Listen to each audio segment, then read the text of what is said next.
Welcome to the Inner Hoe Uprising, a podcast about sex, love, and dating from the perspective of me, Sam, one black, non-monogamous, pansexual, feminist hoe who masks up when I'm outdoors You're seeing damn the people. right. Yes. Yeah.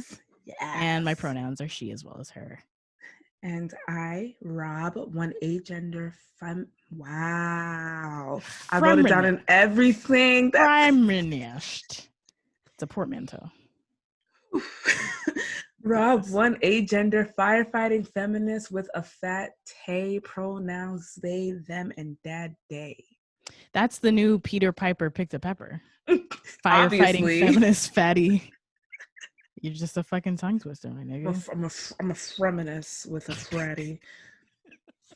It's just a frappuccino ass from fucking Starbucks. Okay, anyway. Every episode of the, I don't even know what that means. What's the container? Is it glass? You just shit out fraps. I'm just the whipped cream. It's 2 blotches of whipped cream with the drizzle on the top. Everybody look at our cake butt posts. I think everybody liked yours the best. The red velvet cake. I mean, because I look like red velvet. Red velvet. Red velvet's technically chocolate cake, so there you go. It's blood chocolate cake. Sorry. Anyway, or it's blood chocolate bake. Okay. Anyway. Every episode of the Inner Hoe Uprising works like this. Myself and my lovely rotating co-hosts talk about sex, love, and dating as it pertains to current events in the world, our lives, and yours. And occasionally we hit you with interviews with insightful folks, or we deep dive in a topic of our choice. On this episode, our resident agender firefighter speaks on gender reveal party fires. Very ironic. Quit charging LGBTQ people with sex crimes just for being queer, a discussion on dating top secret liars, and doing the work to heal trauma, and a discussion of the book The Body Keeps the Score.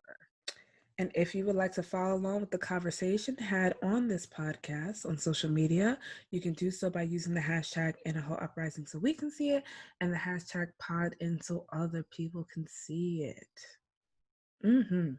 Keep that going. Oh, and there's more. And if you would like to follow us on social media, you can do so by following us at Inner Hoe Uprising without the G on Twitter, Inner Hoe Uprising with the G on Instagram and Facebook, and you can join our Facebook group by searching Inner Hoe Uprising Community. That's cum like ejaculate, CUMMUNITY. And you can head to Inner Hoe Uprising. I know you're waiting for that, right?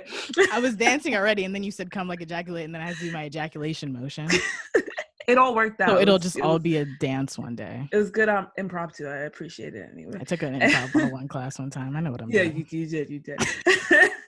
And you can head to innerhoeuprising.com to sign up for weekly goodies via our newsletter, pay a hoe, or check out merchandise. All right, here's the moment where we go straight hotep. Straight snaps on deck, Patron on ice, straight fucking spoken word in this bitch. We're getting very dark. Let's get it. This is my favorite part. I'm ready. He turned, it's dark. Oh. I'm on a digital island. You can only see it on fucking YouTube. Speaking of YouTube, if you're freaking with the vision and down with the vibes, do us a favor and hit subscribe. Let that resonate. Listen to that back again in your head, because I'm not going to say it again. Real niggas don't repeat themselves. If you're supportive of the hoes and want to see our success spike, do us a favor and click like. Ambulance is in the background because this is a real life podcast, nigga. If you want to keep the conversation going during your time spent, do us a favor and comment your thoughts and opinions. And please, we're just getting closer. Please. Just fucking in your apartment. Please. I implore you to click that like bell. Otherwise, as the good book says, it doesn't matter which good book it is. Any good book that you subscribe all good books, to, baby. All good books. Even the books with no words. You're going to hell. HE double hockey sticks. Double hockey sticks. All right. And then we pretend that never happened. And I cut it out of the podcast. We turn the lights back up. And then the cops stopped circling my block. It was all just for that. That's why they came. And if you want to Here. if you want to pay us to speak virtually at your school or conference about sex positivity, Black feminism, podcasting, or other kinds of topics that we discuss on this show, or if you'd like us to host a consent, pleasure, or dating virtual workshop for your organization, we would love to. To book us, you can send us a line to ihupodcast@gmail.com. Now we have a segment that we call Ho of the Week. This is a segment where we shout out the homies who have supported Inner Ho Uprising in the past week. Hoes of the Week get special nicknames, and the game, if they choose to participate, is to guess the meaning behind their nicknames. This week, we have Jess John, aka J. Jonah Jameson, who writes for Mashable and wrote a rave review of the podcast. And I'm going to take a moment to read it because it was so nice. So good. I mean, love that.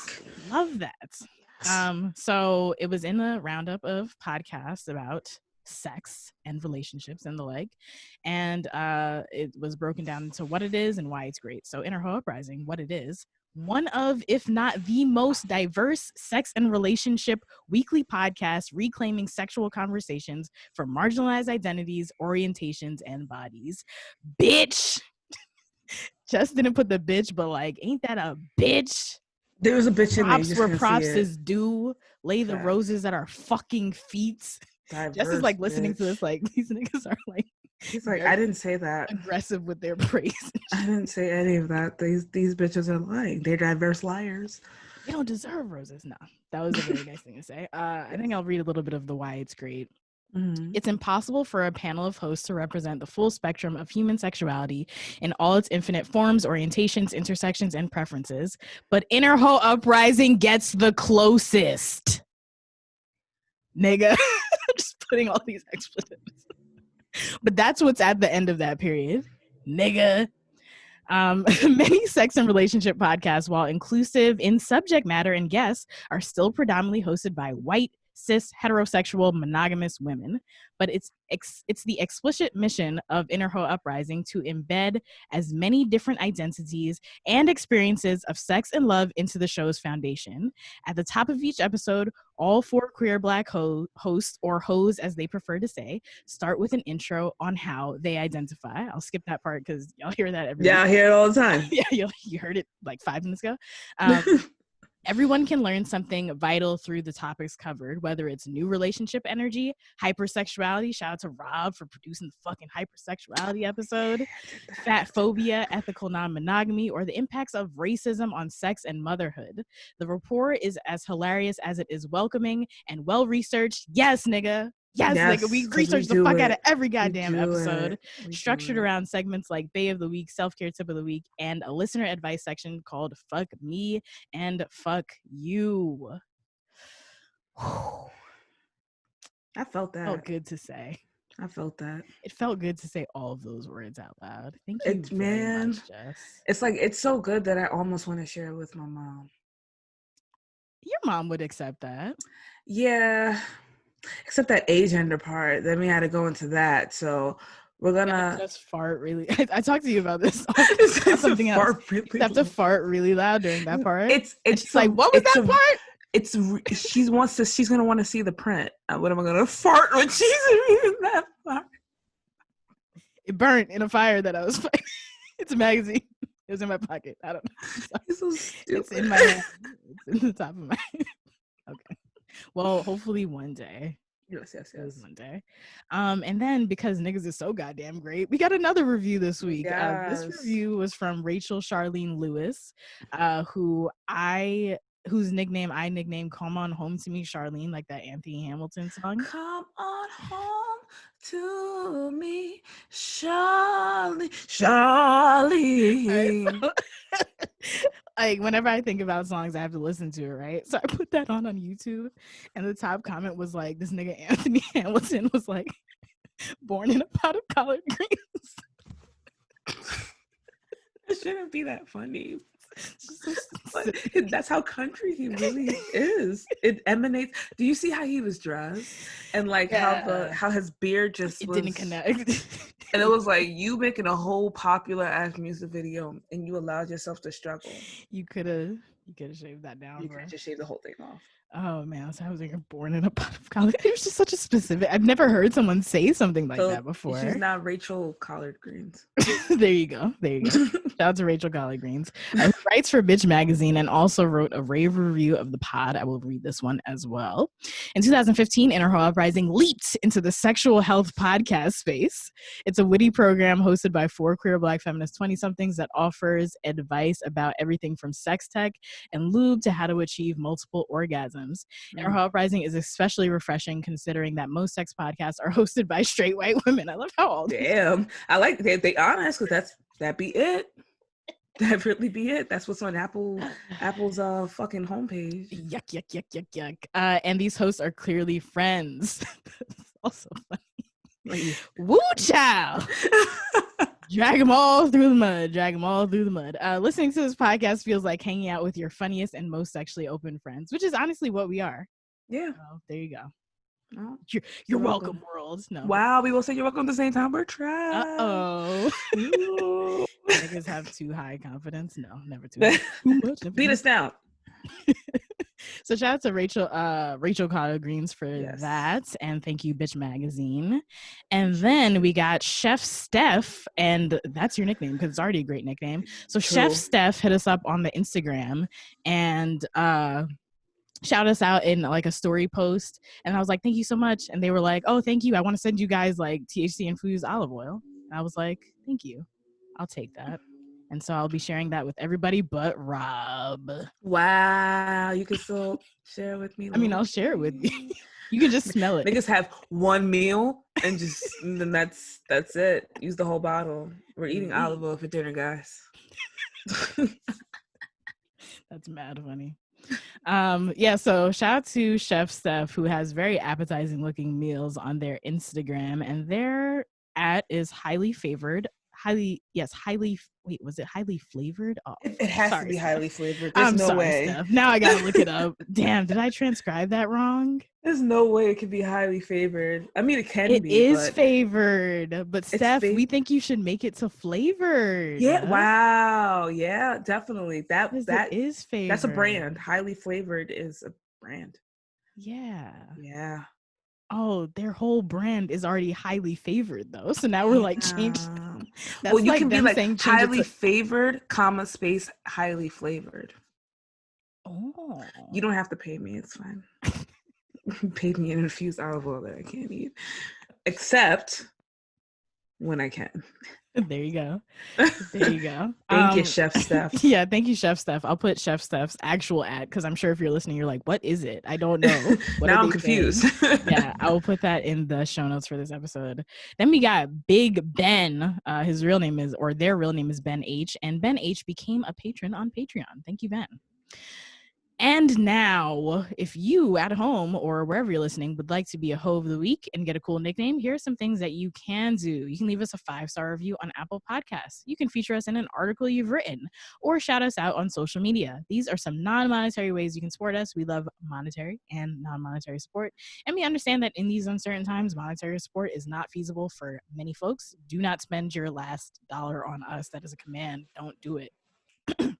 I will send it the fuck back. But if you can spare some change, you can donate to us on PayPal at paypal.me/innerhoe. Or you can become a patron on Patreon by going to patreon.com/innerhoeuprising.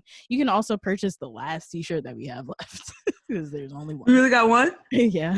I'm dead. What size is it? It's a small. All right. Yeah. All right, niggas. You heard Sam. You heard it. Yeah. Going once, going twice. Or I'll just like give it to somebody. I'll just take it to the park and give it to the first fucking small looking person that I see. And they're probably gonna be like, why? What the fuck is this? What is this? Why is this? I don't get it. I'm not a hoe. I don't get it. The dope shirt though. I wear it all the time. Yeah, they just show up to the park every day wearing it. Also a reminder that if you do become a patron on Patreon for $2 a month, you can participate in things like our Slack chat, our patron only film nights, and for $5 a month, you can join our Zoom Monday night hangouts. And at any patron tier, you'll receive access to our episodes a few days early, entry to our workshops and parties, entry to our pre-episode recordings, and we're probably going to do, or I'm going to do some Halloween Netflix watch parties for the month of October. I'm here for that. So definitely join our Patreon community. And now there's an event tonight at the time that you're listening to this, the day this is released, Wednesday, September 16th. Yours truly, that's me, Sam, will be speaking on a virtual panel all about podcasting at an event called Inside the Black Podcasters Studio. This is a virtual podcast creative kickback hosted by Afros and Audio and sponsored by Acast. You can join myself along with two incredibly dope audio producers in the game. We got TK, Tasty Quiche, TK in the AM, and Anthony Frazier. Sorry, Anthony, I don't have many nicknames for you. AF. But those are actually TK's nicknames, so I just can't maybe. Well, we just kind of Anthony Frazier's AF. Big AF. As fuck. Oof. As fuck. Yes, as fuck. We will share our experiences and insights producing content in today's podcast industry and answer your questions. So you can show up for a community of Black podcast creatives and professionals showing up for you. That's how community works. Two ways. The link to RSVP will be in the show notes, and I hope to see y'all there. Now. Oh my gosh, as soon as we're about to get into the show, these niggas start because they knew that you were about to start talking. They were breathing at the door for so I just heard them breathe, like literally just their noses were at the bottom of the door. I don't know if they're barking at me or a person. It might be me. I don't know. But what have you done differently? You didn't do anything. You said what? You didn't do anything differently. Oh no, they just Nova was barking at me before because she wanted me to open the door, but I ignored her. It's a little bark, but Milo got a big bark. Anyway, we're good. We're clear. We're clear to start the actual show. Okay. How does that song go? When the feeling ain't the same in your body, want you to know, gotta let it go, cause the party ain't jumping like it used to. Man, I mess up, let it burn, let it burn, gotta let it burn. And we introduce it with that because we are talking about the gender reveal party fires. All right, Nova, get the fuck away from the door. Nova's trying to fucking bust in and shit. She's just like this. It's like so fucking annoying. You're little. You can't even if you tried. You're incapable, sis. Might have to put you in a gender reveal wildfire if you keep playing fucking games with me, Nova. Because I'm just kidding. That's mad fucked up. Peter's about to hit me up. Oh my god. I just want to do a character, be a character witness for Rob and say that they would never do that to their dog. No, I would never. Oh my god, I love her. She's so cute. Actually, probably at the end, I'm gonna bring him out and on the camera. That's really sweet. And also, remember. So, by the way, I've been busy as fuck. I've been working the firefighter job, working the army job, back and forth. I haven't had a day off, but I was trying to prep for this episode. So I printed out all of the articles I had to read for this segment. Nova, come on, bitch. I got this fucking dog. Can you hear me fine? Is it OD? I don't think it's OD yet. We can just say there's dogs present, and it'd be that. Y'all niggas. This is Quarantino, man. Y'all are with y'all's dogs, and you know those niggas be barking every motherfucking day at every hour on your Zoom calls. There you go. Virtual class and all that shit. So you know what time it is. I can't shut these niggas up. I can't put them on my pups. They're too cute. But I printed out all the articles like I was in college, and I'm like annotating the articles and shit. But I'm a probie, so I can't like be like chilling, hanging out, reading non-firefighter shit. And I just found what I was hiding, and I was reading about hydrants in between. I had all of these articles and it was sandwiched in between an article about hydrants. So fucking that's riveting. I'm sure the hydrant article was way more exciting than the fucking gender. So much. Oh my gosh. You know there's like 5 different hydrants in New York City. Anyway. Wait, is that it? Let me see. Now we're actually having a conversation. Like I'm legit interested in hydrants. I wasn't even lying. Yeah, no, there's 4. There's four different kinds of hydrants. Oh, 4 different. We only use kinds. 2 though, and there's 2 that we kind of don't use. There's one hydrant that only exists in Jamaica, Queens. Oh, I gotta go fucking visit it. Yeah. I'm gonna show you all the hydrants. I'll take you on a fucking hydrant excursion. Wait, we're gonna do a fucking tour. A hydrant tour, and pay me, please. Cause I'm like, this is your 4th job. Yes, my other. Niggas are Jamaican. When I thought you were Guyanese this whole time. Niggas is fully Jamaican out here. I've been Jamaican. More jobs than me. What the fuck? Every time I post on Instagram that I got a job, niggas are like, "How many jobs do you fucking have, nigga?" I don't know, I had no fucking idea. I am Job the Rob. Job is me. Rob the job. Anyway, all right. So, if you don't know what a gender reveal is, quick tidbit. A gender reveal part, right? So you haven't been fucking tainted by the sadness that is the internet. Yeah. But a gender reveal party is a party that people have to celebrate the gender of their fetus.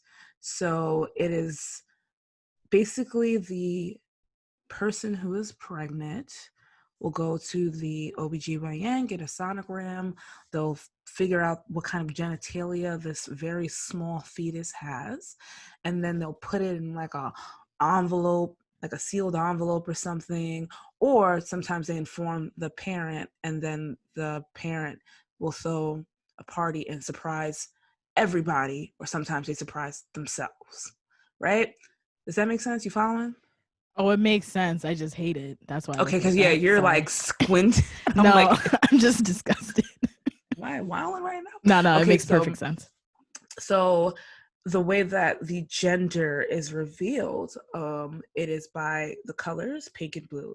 I've never seen any other variations. Always pink and blue. Pink for a girl, blue for a boy.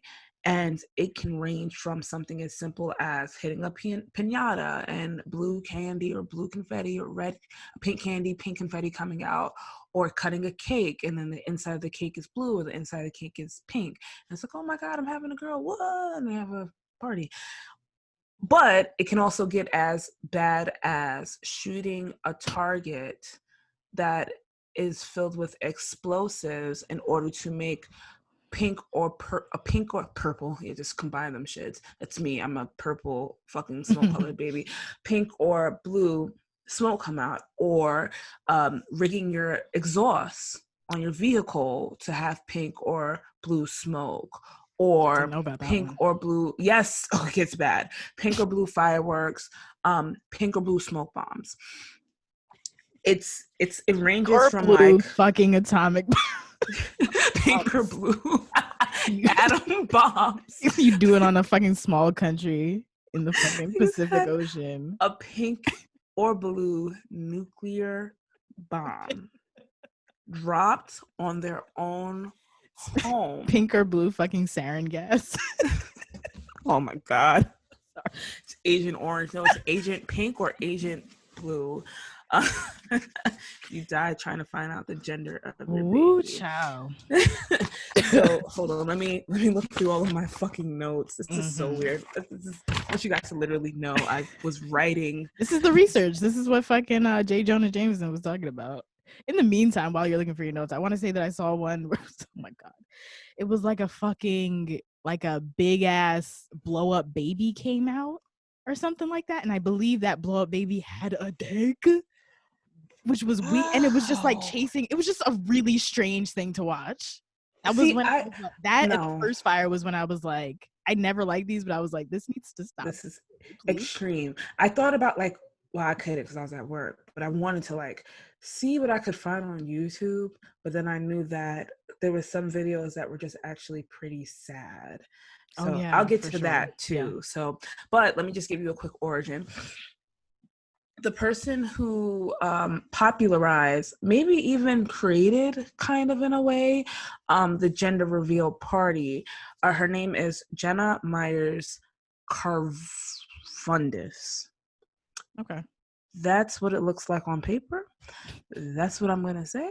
Sure. So Jenna Myers Carvundis, I'm just going to call her Jenna. So apparently she's like a very party person, loves parties. I love parties. So she would throw parties all the time, throw parties for like insignificant things just because she's like a really party person, was having trouble conceiving, finally got pregnant. It was very, very important to her. And her family and her husband's family, they were quite distant emotionally and physically. So she wanted to do something to get them together. And I guess that would have been, of course, like prior to the baby shower, because that's usually like a lot further down the line. Mm-hmm. So she figured a gender reveal would be a thing that would excite them all and bring them closer as a family. Mm-hmm. So she had 2 cakes. So I'm going to show you the level of calmness that this was. It was 2 cakes that she baked in the shape of ducklings. And one was pink and one was blue. And then to reveal the gender of her fetus, she cut into the pink one, and it was a girl, and everybody was excited. And one person said, "Oh, it's like she's just been born." I don't know, that was a little weird, but it's like, no, sis, she cut into a cake. It's not like a baby was born. But I'm not knocking that, because that was something that it did genuinely bring. Yes, I do empathize with that. It's something that really did bring that family together at that moment. And I don't think that was I would say it was inherently harmful just because of the nature of it, but it wasn't harmful in a way that it's irreversible. So then she wrote about it on a blog. She may or may not have a video. I think she just wrote about it on a blog, and that was shared. It was printed in maternity magazines and left at OBGYN, so it became very popular amongst pregnant people. And then I think the most popular person that did it, and by the way, this was in 2008. Oh, wow. The most popular person that did it was Kate Hudson. She did a video. I think it was confetti or streamers. She had pop streamers to reveal that she was having a child with a vagina. And then after that, it got very popular. And I think maybe over the past, I would say 5 years is when we've been hearing about them getting bigger, better, and better. The other never BBB. Even were that's our nemesis, gender anti-BBB. But like I've never heard of the origin of it, and I never heard it so calm. But that was, it really morphed into something very different. And just to give even more of a background or interesting take on it, is that the original child, the OG child, as I call them, her name is Bianca. She does identify as a girl. She uses she/her pronouns. She's 10 years. Well, I think she's 10 years old now. Yeah, she was 10 years old. No, she can't be, because it's 2018. So she's 12. Niggas can't be. I was going along with it too. I was like, yeah, it makes sense. She's definitely. Rob's always right. No, she's 12. At the time of the article that I read, though, she was 10. So I'm sure in the past 2 years, things probably even changed even more. But she has a unique gender expression. The picture that they had posted was of her in a suit. And I literally wrote, Bianca be educating her mom on the spectrums of gender and sexuality, saying like, Mom, there's more than 2 genders and there's more than one sexuality. And the Jenna was saying like, this is something that I never considered. And she felt guilt of implicating her child to automatically be a girl, even though she does not express herself as such. I said that was a period. She doesn't express herself necessarily as such as far as binaries go. But she also has 2 other daughters who are more of the traditional girly, but now she's like trying to navigate how to keep an open mind and also support the girliness that her children has. So, you're cool, I guess. But the gender reveal things took like a wild turn. So let's go to the wildest turn, which was a death. Oh yeah. Go find my fucking notes. That's when the fucking traditional narrative podcast is like, after the break. After the break. Well, there will be no break here. There is no break. We're just going to continue. It's right here because I underlined it. So I think this was in 2000 and it might have even been, no, it was last year. Last year, a grandmother was killed because a family kind of accidentally, but kind of purposely, they created a pipe bomb. What a pipe bomb is a pipe bomb is a bomb that is a homemade it's an IED, improvised explosive device. It's filled with shrapnel, or it creates shrapnel with the thing that it's contained in. And the shrapnel usually pierces people, pierces things. And they created a pipe bomb by accident. So when they attempted to set off this colorful explosion, the shrapnel hit the grandmother of the unborn child and she was killed. And another one, there was a plane, it caused a plane crash. I don't even was like, I don't remember want to that read one. this shit. I These don't are remember it either. wild, bro. I don't like there, and there's so many. There was another one where the thing I was talking about where they rigged their exhaust, but the car caught on fire. Of course it did. Like what else? Sorry would it fucking do, right? that happened, but like, what the fuck are y'all doing out here, bro? So silly. It's like this is an episode silly. of Jackass mixed with like the worst kind of cis heteronormativity. Jackass mixed with cis het patriarchy. Yeah. It's called Jack patriarchy. So I was gonna say cis het ass. Cis patriarchy. Another one that caused 45,000 acres of land to catch fire, resulting in $8 million in damages, happened in April 2017. And this was an off-duty deputy in Arizona who shot at a target containing tannerite, which is a highly explosive, I'm so silly, and highly explosive substance. And it's used by long distance shooters. And they placed it with colorful packets of powder so it can fill the air with colorful residue. But when they shot it, the explosion set off a fire. And Arizona is just like California, the brush is dry. Mm-hmm. So as soon as the fire started, it couldn't be contained. They try to contain it with water bottles, but what the fuck? Water bottles. So it spread to 45,000 acres of land.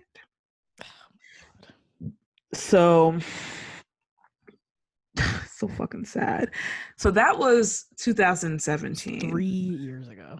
So now let's go to the year of our Lord, 2020. 2020. Low key, fuck 2020. Fuck this whole fucking year. Let me find that article. I have like 5, so okay. Take your time, baby. It's okay, baby. Is that your alarm? Yeah, I turned it off. Your alarm is saying, "Fuck Rob, tell Rob get the fuck off." No, that's not what that was. So this actually happened this month. Today is the 14th. Let me tell you exactly what day. That happened on September 7th. Oh, wow, really About a week ago. This happened in Los Angeles, California. Mm-hmm. The couple was expecting a baby and they wanted to share the sex by setting off a smoke bomb. And it was going to send, of course, pink or blue plumes of smoke. But it caused a fire. The explosion lit. Oh, can you hear that? Kind of just sounds like sirens. Nah, it's niggas arguing in the house across from mine, but their windows are open, so I can hear. And then that's Nova. Oh God, this is. Somebody's like, "We are not having a gender reveal party," and the other person's like, "Yes, the fuck we are. Otherwise, I'm leaving." Can you stop? The dogs are getting pissed. But yeah, it lit the dry brush on fire. Like California is experiencing like one of the hottest summers on record. Everything is fucking dry. Everything is lighting on fire. And these niggas were like, "Oh yeah, let's light a fire near wild grass." Yeah, during wildfire season. During wildfires. So it caused a fire that burned through 10,000 acres and forced the evacuation of 21,000 people. Jesus Christ. So I would be so pissed at these people. Granted, like, it's all fucked up and there's many reasons to be pissed at wildfires, like climate change and all that kind of shit. Yes. I can't fight like all oil companies ever who have like led to climate change happening, but I can fucking square up with this family. Precisely. I mean, it's like it's kind of appealing to have a human cause because there's so many wildfires. I mean, there's so many. A 10,000 acre wildfire doesn't really cover the amount of acres that are actually burning in California. It's Is there like millions? I got that for you. I actually underlined it. Hold on, let me find that fucking article. Take your time, baby. Thank you, sis. Okay. By the way, there have been 7,718 wildfires as of today. Sheesh. In California. Wait, this year? Right now. Or in general? Oh, right. That are Literally happening right now. As we speak, there are approximately 7,718 different wildfires raging across the state of California. And that's just California. Oregon is on fire. California. What else Arizona is on fire? Arizona's on fucking fire. Everybody's on fire. We on fire. Whole West Coast up in here. It's burning. I've been thinking about an apocalypse song playlist. And that's dark, but you should do it because obviously it's the darkest. We got a party. If it's gonna end, we got a party. Party like it's 1999. Shout out to Prince. And excuse me, 10,000 out of that 10,000 acres. I mean, let me back up. It's 2.3 million acres currently burning. Mm-hmm. So the 10,000 is a little teeny tiny smidge in it. However, it's 10,000 acres that could have just not burned. And it's 21,000 people who could have just not been affected. All right, cool. So now that we're out in the open of all the wildness that is gender reveal, let me go back to these notes, which is, what is the fucking issue with gender reveals? Mm-hmm. So I pose like questions, and definitely feel free to answer. So one question was, are gender reveals inherently wrong? And my answer is yes. It's like revealing the kind of child you're having. Mm-hmm. Instead of just saying I'm having a baby. Yeah. And the inherent wrongness in it is the implications. God, let me just read what I wrote directly because it sounds mad funny. So now that you've gendered the shit out of this baby, what happens when the genitalia doesn't match? The doctor was wrong. The child is intersex. Would you have doctors remove genitalia to match the gender you prefer? Do you see the issue? There you go. So what do you think about that? I also agree that it's inherently wrong for all of the reasons that you stated.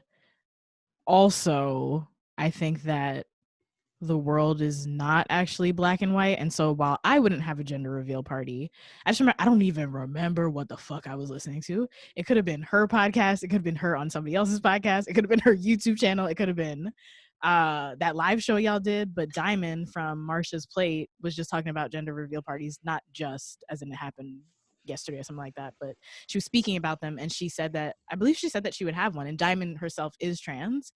And so I'm like, I can't, in the same way that like, and I've been thinking about this since we had our first ever episode together, the agender episode, where we were like 54 genders are none.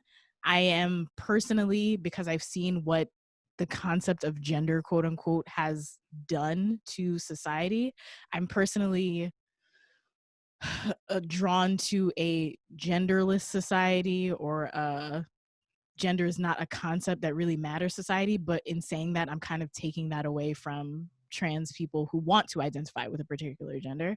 So I feel like I can't say like fuck gender reveal parties if I've heard someone who I'm like extremely like I look up to Diamond and she's trans, and I heard her say that, and I'm like, okay, I feel like there's just nuance there, you know, because I know that Diamond's not transphobic.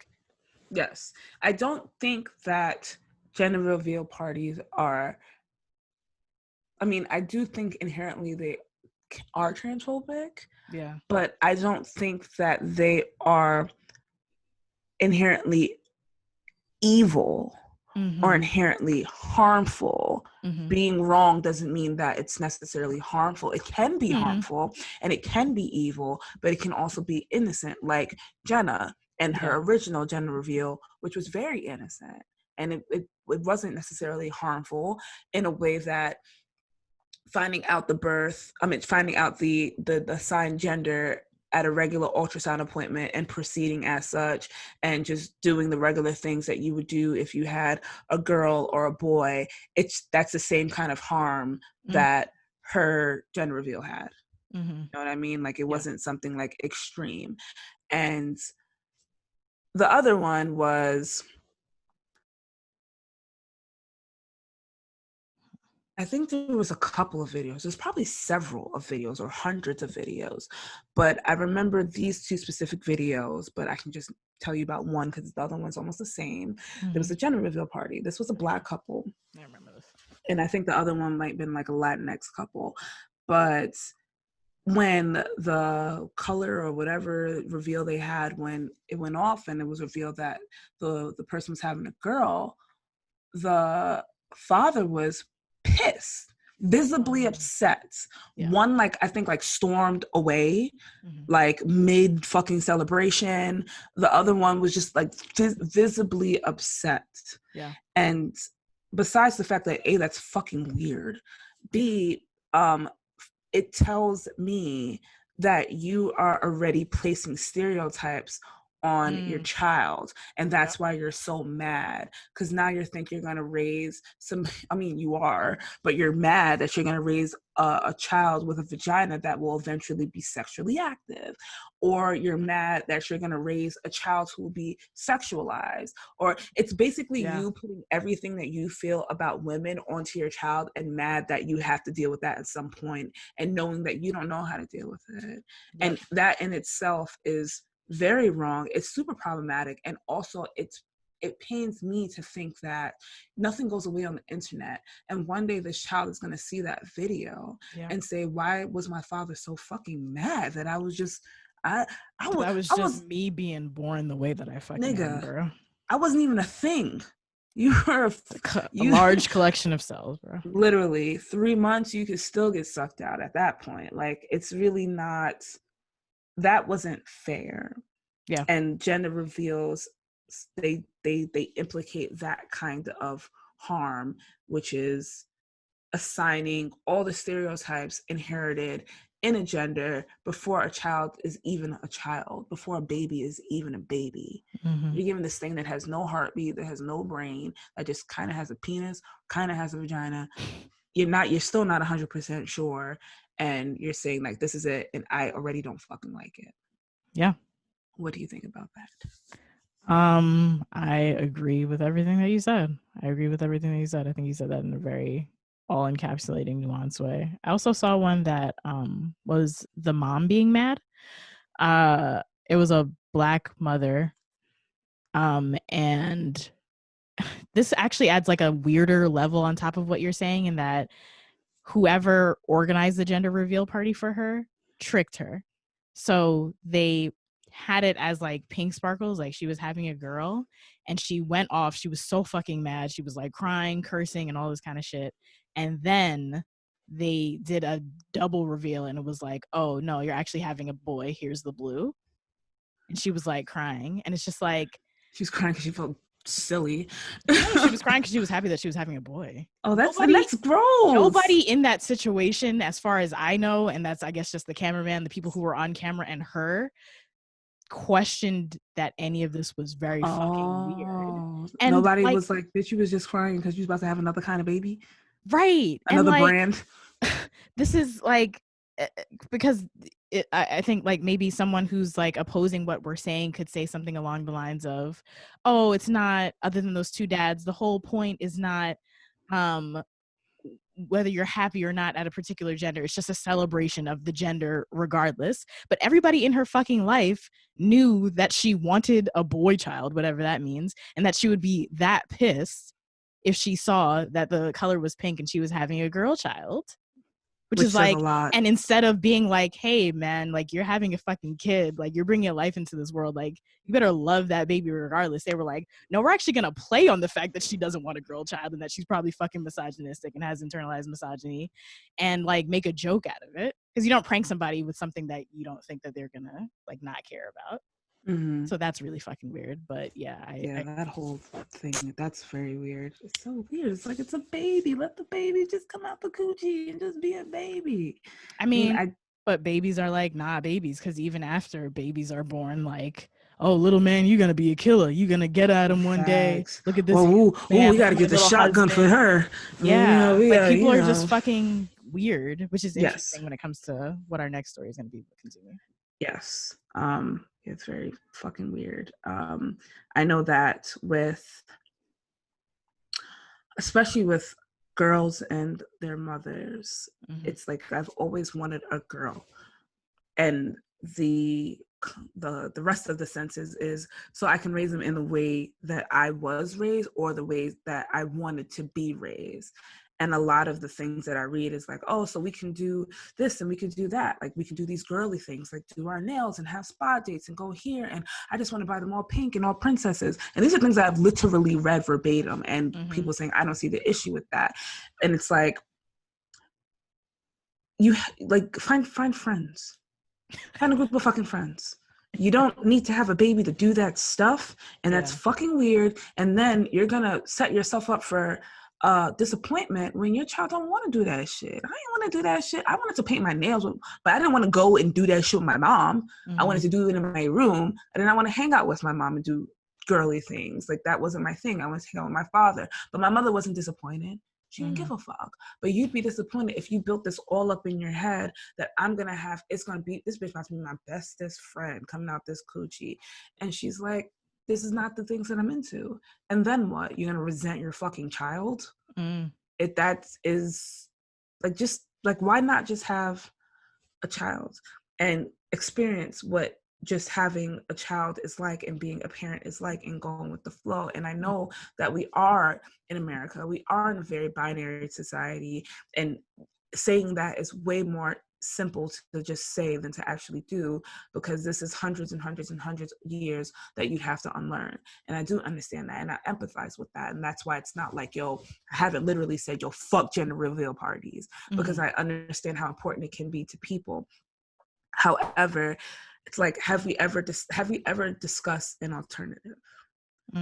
And my idea of an alternative was like, besides a baby shower, because a baby shower is like to celebrate the birth of a baby, and also for your friends and your family to help you out with stuff, because babies are fucking expensive. And it's kind of like a crowdfunding. Yes, that's exactly. So crowdfunding of like mad fucking diapers and shit. We love it because diapers are expensive. And so it's like, if you want to have a party to celebrate being pregnant, you could have a party just celebrating being pregnant. And if you want that surprise factor, you can reveal that you're pregnant, because not everybody, and most people do not show like immediately. I don't think anybody shows immediately. And like when you're 3 months pregnant and you get the ultrasound, you can actually see a head. You know, you could have a party then. Like, I'm pregnant. But also the thing about having parties in general when it comes to babies is another thing that I haven't ever seen anybody discuss is not all babies, not all babies that you're pregnant with are born. So you have this huge celebration of life. It's like, then what happens when you don't have the baby? And I can understand also wanting to make those memories just in case that does happen as well. But it's like, it's a delicate balance, but you have to understand that you're dealing with a literal life. Like, this is an actual being that will be autonomous from you when you are done with this term of pregnancy. And it all has to be considered when you're doing something that obviously will be recorded, more than likely will be shared on social media, more than likely people who this person will never meet will see, and they will see at some point, and you want them to see something that they can be proud of, and something that can make them feel good and feel loved. Like when I see my mom's little baby shoes for my baby shower, it's just baby shoes. I don't know if they knew what kind of baby I was going to be, what kind of brand of baby I was going to be before I was born. But the party favor was just like a little white pair of baby shoes. That was it. Yeah. And I fucking love it. I love to look at it because I'm like, I used to have little ass baby feet. That made me feel good. But I can't say if I saw a mad pink shit, if I would feel as good, because I know that if my mom was like really pent on me on having like a little girl and doing like little girl shit, she would have been super disappointed, because that wasn't it, sis. Yeah. I was out there taking my shirt off, like, why can't I have my shirt off? The fuck, we none of us got titties. That's true. But anyway, so that's my spiel. Cool. My head hurts. Oh no. One additional thing that I wanted to say with like the mother being disappointed that she can't do all of these things with her girl child, quote unquote. It's like she's also counting out whether or not a quote unquote boy child will want to do that with her. True. So it's like you're just fucking your kids over, man. It's like if these it's like, expectations. you're right. You're right. And then also I'm like, speaking of girls exclusively, but girls aren't the only people affected in general. Because yes, there are boys, like if you have a boy who is not as masculine as you want them to be, who doesn't want to play sports, who wants to who not even necessarily feminine, just doesn't want to fucking do hyper masculine ass shit, just wants to be a child, like, niggas off rip, yeah, I'm gonna have a fucking little football player. You're probably niggas not. always do want a football player or a basketball player. And you're going to be mad disappointed because kids are trash at sports for the most part. There's very few kids who come out the womb like talented. Most of them are just super fucking imbalanced and just suck at things until they get good at things. But you also don't want to be like, I'm gonna force my fucking. There's people who force their child to play sports when they fucking hate sports, and they'll do it and they'll keep doing it and they'll go to college doing it. And when they get to college and get that freedom, they be like, yo, fuck everything, I am wilding. And that starts from the womb. Mm-hmm. It does. Leave your kids alone. So think about what you're placing on your children. Facts. And think about the things that were placed on you. Like really step back and think about the things that were placed on you, and were you really okay with it? And if you were okay with it, and it's okay to also be okay with it, it's okay to identify with the gender that was assigned to you. And we're not saying that that's not okay. It's completely okay to want to do girly things and be a girl, and want to do manly things and be a boy. But also think about what would have happened if you didn't live up to that expectation. How would people have felt about you, and how would that have made you feel about yourself? And think about you doing that to your own little nigga. For sure.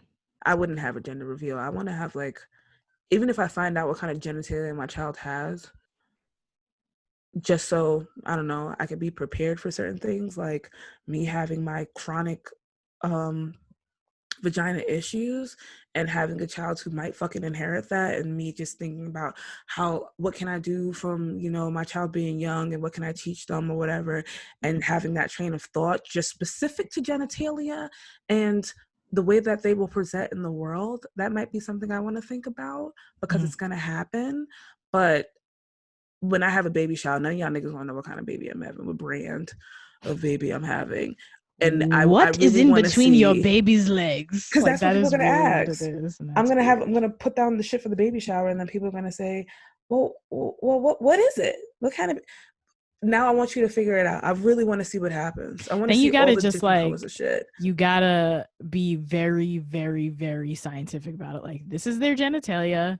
This is what chromosomes they have. I do not yet know how they will present in terms of gender expression. I do not yet know how they will identify in terms of gender identity. And they're just like, oh, okay. I'll get something green. Because they're just gonna be tight. They're gonna get off the phone like, this fucking crazy ass bitch.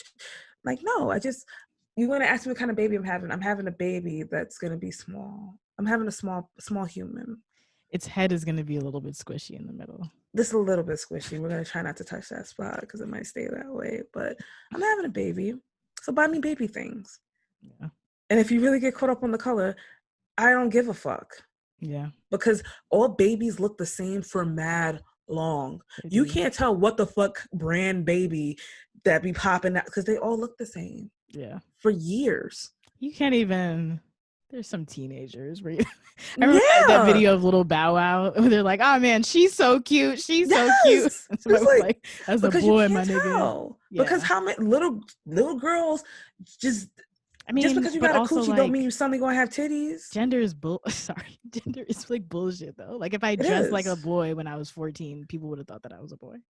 And that's what happened to me. I was called he for so long, and I looked just like my brother, to the point where we would both go. He would go into Burger King. I'd have to wash the bikes, And then I would go into Burger King and they'd be like, weren't you just here?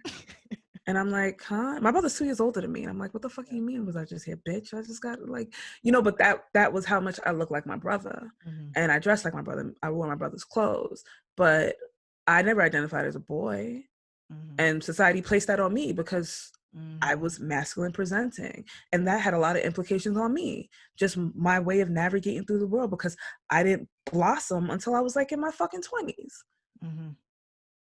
Man, fuck y'all niggas. Now I'm saying it. Fuck gender reveals. Fight me. Just kidding. Is that Not an kidding. episode title? Fuck gender reveals. Period. Fight me. Fight me. Exclamation point. Not Diamond. Don't fight me. Diamond, you can do whatever the fuck you want to do. If you want to start a fucking forest fire in Texas, you go. About to drop my damn mic. You go do that shit, Diamond. Do whatever you want. I just imagine that kind of being like a lit celebration, like a specifically a fire. I don't know. Like literally just starting a fire for the gender reveal, and no color, nothing. I'm just going to start a fire, and I'll tell you niggas later when we find out how much fires burn through the town. If we burn 47,000 acres, it's definitely a girl. It's like 10, over 000? Under. Yeah. 10,000. Boy, definitely a boy. Gotta. Anyway. There you guys go. New ideas on how to fuck up the world with your gender reveal parties. Not only fuck up your child, but fuck up the world while you're at it. Well, and by the way, the creator apologized and has the creator is a self-identified feminist. Jenna identifies as a feminist, and I was like, how do you identify as a feminist but your daughter was teaching you about different genders, different waves of feminism, man. Yeah, waves of feminism. You're just not that intersectional. She's not an intersectional feminist, but I would not expect that from Jenna. A white person, that's fair, from a Jenna. But she did apologize, and she talked a lot about toxic masculinity with the big gender reveals. The fires and the explosions. Yes, because that is a very man thing in a way that's gendered. Yeah. Because you don't know that. You don't know whose fucking idea it was. Why? It's like, it's also the input, like you're putting that again, you're doing the same thing again and saying, I'm blaming the men. This is a toxic masculinity thing. When you just told me a story about a woman being very angry about something when it comes to gender. So it's like the apology for me was kind of half-hearted, and it seemed like a lot of it was a forced kind of feminism, like the feminism that I don't like, the feminism that isn't intersectional, because you're also leaving out the fact that this shit can be internalized. It's not just men, and it's not the men having the babies in these instances. So the blame needs to be collective. It should be collective, because, like, come on. Like, just toxic masculinity. We can't always talk about that, sis. That's only a part of the issue. Patriarchy stretches more than just toxic masculinity. All right, Jenna, I hope you're listening out there. Jenna probably listens to this podcast starting now. Until this episode. No, if she listened prior, she would have not said that. But she listens starting now, because we'll put her name in the show notes. Yeah, but I mean, I forgive you. Yeah, I mean, I forgive you too. I mean, you're fucking trying. Yeah, you're trying. That's all I can ask for at this point. You fucked up, though. Yeah. You caused the world to burn down. Anyway, that's what it goes down in the history books as. Yes. Jenna fucking conquer around, ruin the world. Is this conversation in this episode so far resonating with you? Is it helping you learn some new shit, helping you unlearn some old shit, like your ideas about gender, or allowing you to have a good ass time? What's that you say? It is? Oh my God. Well, we love to hear that. Fucking Jadakiss is here. Don't pull ups. He just seems like he's having a good time. I like seeing him in yellow and smiling. We would also love for you to support the continuation of conversations like these. If you're listening to us on a podcast app, you can take a moment right now, open up the app. All right, go to Inner Ho Uprising, scroll down. There you go. All right. Click subscribe to us. Then scroll down some more. Put 5 stars in that little 5-star thingy. Then scroll down a little bit more. hit write a review and start writing how much you love this show. I love these niggas. I believe the politically correct term is nakers. Oh yeah, my fault. Thank you. If you have some extra change in your pockets, you can drop some cash in the PayPal by going to paypal.me/innerho, or you can come join our Patreon community and access our chat and virtual events for as low as $2 a month. That's patreon.com/innerhouprising, the link to which is in the show notes. Or you can just hit up your friend and say, yo, listen to this podcast. This is a really good podcast. We thank and love you all for your continued support. If you are listening to this in the year of our Lord 2020, chances are something is happening that might be getting you down, whether it be the pandemic, the entire west coast of the United States burning, the social injustice, grief, relationship troubles, or something that you can't even name or identify but just feels weird or bad. A lot of us are going through a lot right now. And as someone who has been through my fair share of quote unquote a lot, something I really appreciate to help me through has been the online therapy service BetterHelp. BetterHelp will assess your needs and match you with your own licensed professional therapist. You can start communicating in under 48 hours. This is not a crisis line. It's not self-help. It's professional counseling done securely online. There is a broad range of expertise available, which may not be locally available in many areas. The service is available for clients worldwide. You can log into your account at any time and send a message to your counselor. You'll get timely and thoughtful responses. Plus, you can schedule weekly video or phone sessions so you won't ever have to sit in an uncomfortable waiting room as with traditional therapy. BetterHelp is committed to facilitating great therapeutic matches so they make it easy and free to change counselors if needed. It's more affordable than traditional offline counseling, and financial aid is available. BetterHelp wants you to start living a happier life today, as do we here at Innerho Uprising. You can visit their website and read their testimonials that are posted on the daily. And you can also go to betterhelp.com/IHU. That's betterhelp.com/I as in inner, H as in ho, U as in uprising, and join the over 1 million people taking charge of their mental health with the help of an experienced professional. In fact, so many people have been using BetterHelp that they are actually recruiting additional counselors in all 50 states. Wow. So we have a special offer for Innerho Uprising listeners, and that is that you can get 10% off your first month by going to betterhelp.com/IHU. Now we're getting into some more news. The second piece of news that we're talking about this week is the fact that California Governor Gavin Newsom has signed a bill changing sex offender law as it pertains to queer folks. So I was trying to figure out how to break this down in a way that made sense, and I didn't, so I just took a direct quote from the San Francisco Bee. Shout out to the San Francisco Bee, because you wrote it better than me. Bars. Anyway, California Governor Gavin Newsom signed a bill into law on Friday, I believe, that is aimed at creating parity in criminal sentencing for young LGBTQ people who have sex with other young LGBTQ people. So the previous law was that judges were allowed to make case-by-case considerations when it comes to whether an adult is convicted of having vaginal sexual intercourse, keep that in mind, with a minor, whether or not an adult convicted of having vaginal sexual intercourse with a minor should register as a sex offender in cases in which the minor is 14 years or older and the adult is not more than 10 years older than the minor. Yes, it sounds dicey. We're going to get into that. So that provision in the law said that, but judges were not allowed to make those considerations when it comes to oral sex and anal sex. Now I want you to start thinking about who has P in the V sex and who might just have oral sex or anal sex. Queer people, not so queer people. So yes, this sounds super dicey. Let's talk a little bit about the reasoning. So the legal provision in general is meant to account for situations like an 18-year-old or a 19-year-old with a 17 or 16-year-old girlfriend, boyfriend, or joyfriend. I'm going to read a quote from the bill's author, who is State Senator Scott Wiener. He's a Democrat from San Francisco. And he said the intent of SB 145, that's the name of the bill, is to address cases in which two young people close in age, an 18-year-old and a 17-year-old dating in high school, for example, are in a sexual relationship.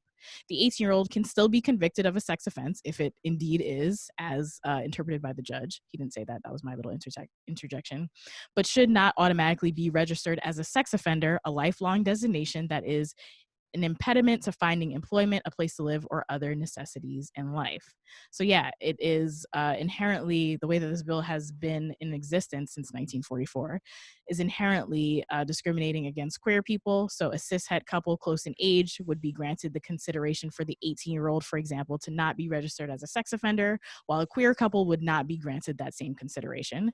And if we like look a little bit deeper, that is inherently saying that queer sex is more morally wrong than not queer sex. Why does it a lot for the 10-year age gap though? So I didn't see any particular reasoning for that. I have my own theories, which I'll posit about later. But I just think that a 3-year age gap would make a lot more sense and probably bring about a lot less discomfort when it comes to this law in general and just the law being in existence, to be honest. But then, because that age gap is there are people who are opponents of the bill, and the majority of what they're saying is that this bill protects pedophiles. So we have a Democrat Assemblywoman named Lorena Gonzalez of San Diego who wrote, "I cannot in my mind, as a mother, understand how sex between a 24-year-old and a 14-year-old could ever be consensual, how it could ever not be a registerable offense." She said that during a debate about the bill on August 31st and continued, "I challenge everybody, give me a situation where a 24-year-old had sex with a 14-year-old, any kind of sex, and it wasn't predatory." And the interesting thing about that is that provision was already there for not queer folks. And I don't think that she had a record of saying, let's just rewrite this in general, so it seems a bit targeted to now, but I don't know what her reasoning was. Maybe she didn't know it existed. The state Senate Republican leader, Shannon Grove of Bakersfield, also denounced the bill, posting on Facebook after it passed, saying that California Democrats had, quote unquote, placed protecting sexual predators over protecting our children. Like that. Republicans. The rebuttals of the bill, I think, are summed up by what the bill's author, Scott Weiner says. He responded, and this was in an LA Times article. So I'm just going to read the quote from the LA Times article. He noted that the 10-year age difference provision in California sexual offender registry law has been on the books for decades, specifically since 1944, and said that none of the lawmakers criticizing the bill have attempted to change the law to address judicial discretion in cases involving heterosexual sex with a minor. And then he's quoted saying, "If it's been a problem, people would have heard about it. You would have had district attorneys complaining about it. It didn't become a problem until the gay people came forward and said, please treat us the same way." So I'm going to give my 2 cents, and then Rob, floor is open for your 2 cents, and then everybody listening at home or wherever you are, floor is open for your emails and stuff like that. But I think there's a few things happening here, and this is it deserves a nuanced conversation, as everything deserves a nuanced conversation. But there have been conspiracy theorists coming in and like particularly using it as a polarizing topic, which I'm going to get into in my 2 cents. But I think that that's why maybe some people would be scared of having that nuanced conversation, because you don't want to give credibility to uncredible conspiracy theories. But I mean, we can't let bullshit stop us from speaking about things that are important. So I personally think there's a few things that are happening here. I think, yes, homophobia is a thing, and it's just so inherent in our society that you can't write that out of any situation. Just like, even if somebody doesn't think they're being racist, racism is a thing, and that has to be considered. So yeah, just bar none, homophobia is a thing, and we have to think about that when we think about how people are responding to this. Also, at this point in time, especially in this country, any polarizing political point that a side can run with, they will. So something that sounds so disturbing out of context, like all Democrats are pedophiles because they're trying to do this law where a 10-year age gap is not necessarily indicative of somebody being registered as a sex offender, is something that can easily be used to get votes. I do think that the 10-year thing is weird. And I think that it's a relic of the time that it was written into law, which was 1944. Like, we're talking like times when spousal rape was not illegal. We're talking like when many states still had like anti-miscegenation laws, or is it miscegenation laws, on the books. Like, this is a totally different time, 1944, even though it was only 60 years 80 years 80 years. It's okay. Everything base is 2000. Yeah, so times have definitely changed. I think people are a lot more understanding when it comes to minors and consent. And I do think that the law should be reevaluated and that the age gap should be closed significantly.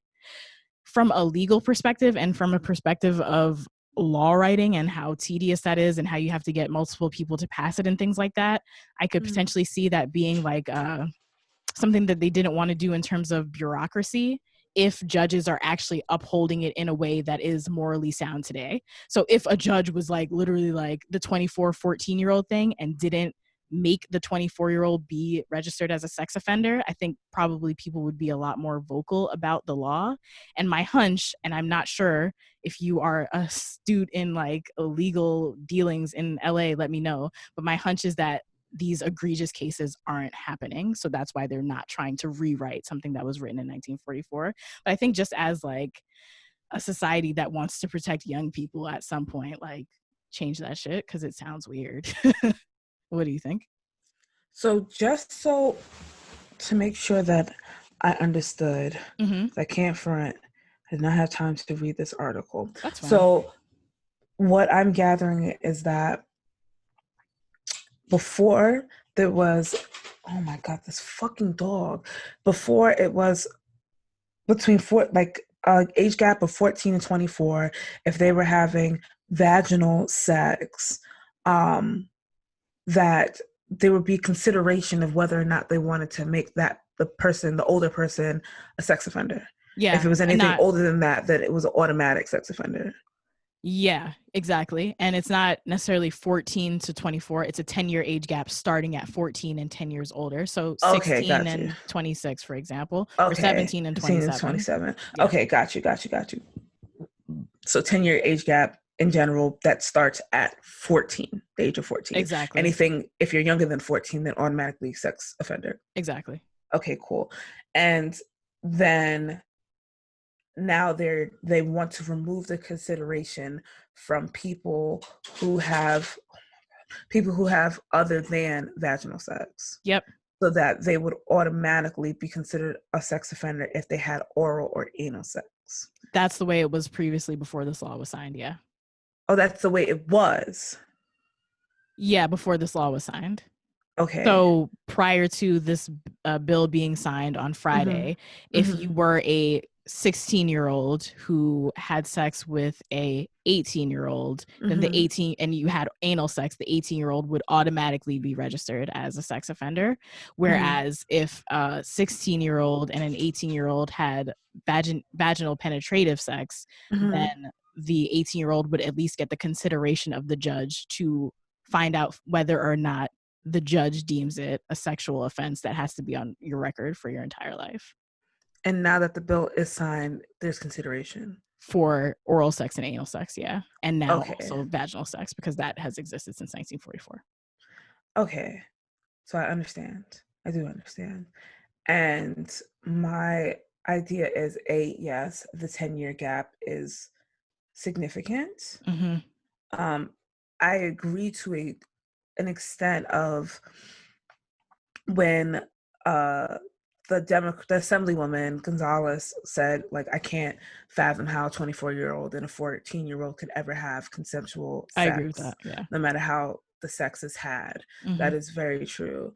And I mean, I think that to a certain extent, nobody should be considered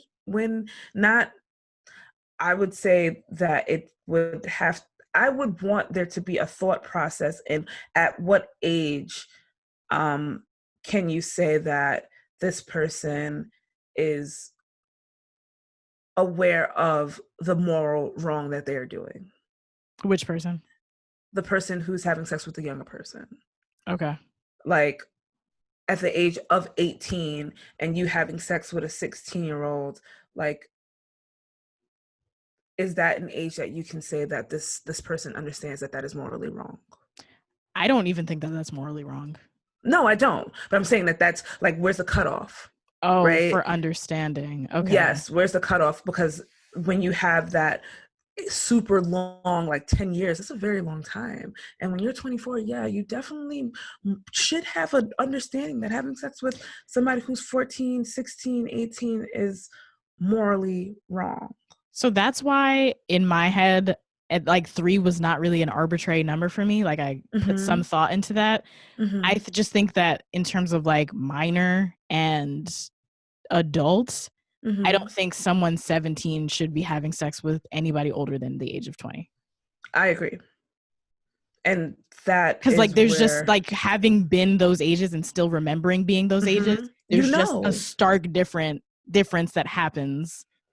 There's a difference once you're before over that. 19. Yeah, these are all differences. So like that's why like the 3-year thing kind of like cuts 14-year-olds out of it. I don't really think a 14-year-old should be having sex with an 18-year-old. No. And having remembered being 14 and 18. I don't think that exactly. Being 14 and being 18, I had a very different understanding of sex. Yeah. Very different understanding of sex. And a very different way to like navigate the world and like enforce like my power, honestly. So like I'm not a manipulative person. I don't manipulate people, but I think it'd be a lot easier for me to do so at 18 than 14. Correct, because you do have a certain amount of power that just comes inherent with your age. Exactly. And comes inherent with the knowledge that you've gained navigating through the world because you've been and all your those bigger ages. body size. Like there's a lot of things. Sometimes you're the same little nigga because I was the same. I have been this height since 6th grade, but I got like bigger. I got bigger in terms of weight. Yes, I did get bigger. Did I? No, I wasn't. I was pretty much the same size for a really long time. But even still, I learned how to use my body differently. So yeah, there is a big difference. Now I am, still, I'm happier that it's an even playing ground.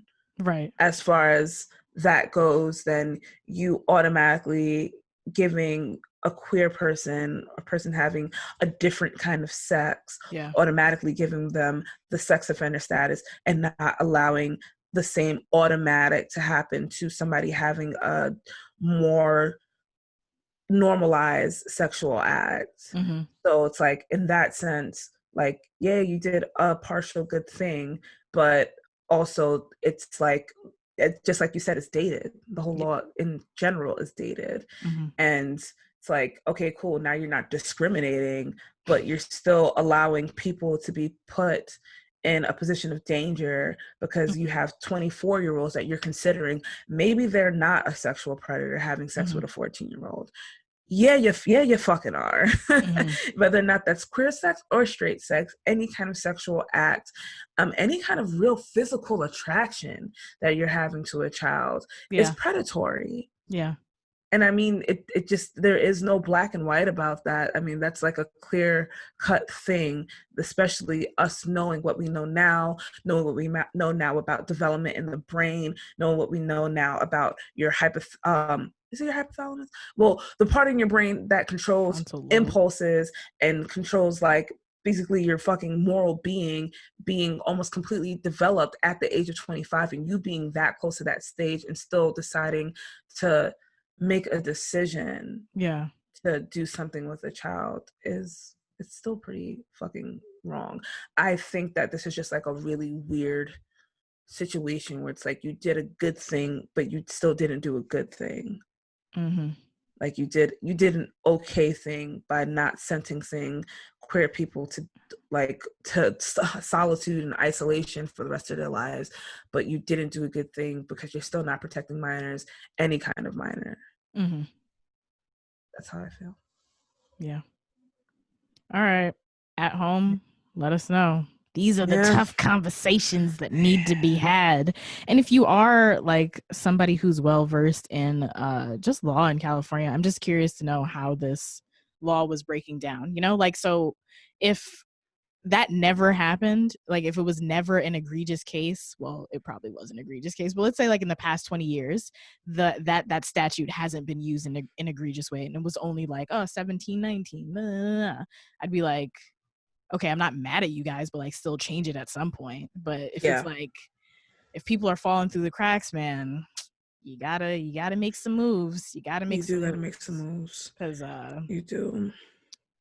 Folks, especially when they're of color and they're Black and brown, they being sexualized when they're 14. And that is a very, that is a way that I see this provision being used.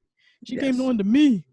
Because I definitely remember being 17 and having a extremely grown ass, probably mid to late 40s man basically try to pimp me out to his Black women friends. Like, and being a child, I didn't even realize how wrong it was until I was much older. And then I just remembered, like, it was so not weird to me that it didn't even occur that it was weird to me until maybe a few years ago. I just thought about it. Like, it was just something that kind of happened. So it was something that I didn't really like think about. And I'm like, oh wait, that's mad fucking creepy, because he's an adult and he knows damn well he shouldn't be soliciting anything, even if it's something as simple as fucking kissing or holding hands, soliciting anything from a child. And at 17, I was a child. I had blue and purple fucking hair. Like, I was a fucking child. I mean, you got blue hair, but that doesn't make you a child. But you saw my hair when I was a fucking teenager. Yeah, I was a child. I knew you when you were a teenager, and yes, you were. As a fellow child myself at the time, I can confirm that Rob was also a child. I was a child once, not now, but then back then, 4 scores ago. But yeah, I mean, it is the tough conversations, but they are the conversations that need to be had, and they have to be had in order for things to change. Right. And they have to be had with like the actual context and the actual factuals, but no, seriously, like the actual facts. So like, if you just, because I didn't want to get into this because I don't want to give platform to conspiracy theories on this platform, but like there's a hashtag associated with it, and I've seen people like misusing the hashtag, or perhaps they don't know what they're sharing and things like that, and now like we get into this fucking misinformation disinformation bubble. And I remember hearing a fact a couple of weeks ago that was like, when you see like a false headline or something like that, most people are going to believe that headline even after corrections are made. So like your first instance with, or your first interaction with particular information is what you're going to hold. And now it's bad if people hear about it and they're like, this means the Democrats have like an underground child sex ring or something like that. And that's not what the bill's author was intending. Like, he was actually trying to protect like young queer people. He actually gives a fuck about young people. Yes. So yeah, it's like conversations need to be had, and they need to be had with like what's actually going on and what's not actually going on. So yeah, I've definitely seen since that bill was in conversation, and then when the bill was passed, because now that I know the timeline, the increase in the false news of sharing that like pedophilia is not sexuality, and which, like, duh, but also like I've never seen that. I've never seen advocates for pedophilia. I'm sure they fucking exist, like in the dark web. Yeah, like literally, that's what I was gonna say. But like out in the open, like really like openly talking on Twitter and Facebook, I've never in my fucking life seen that. But the way that the information is being shared, it's being shared as if it's a popular opinion that pedophilia is a sexuality. And that, I believe, is perpetuated by the fact that the bill was passed, and people are like, okay, cool, this is making it okay for pedophiles to exist, because they automatically associate queer people with pedophiles already in the first place. Off rip. Even though this conversation wasn't something that was widely spread when this bill has existed since 1944, that pedophiles are pedophiles. Just be pedophiling regardless of what kind of person that they like. Just be pedophiling. I didn't even know that debate, or like the false information that was a debate, was happening.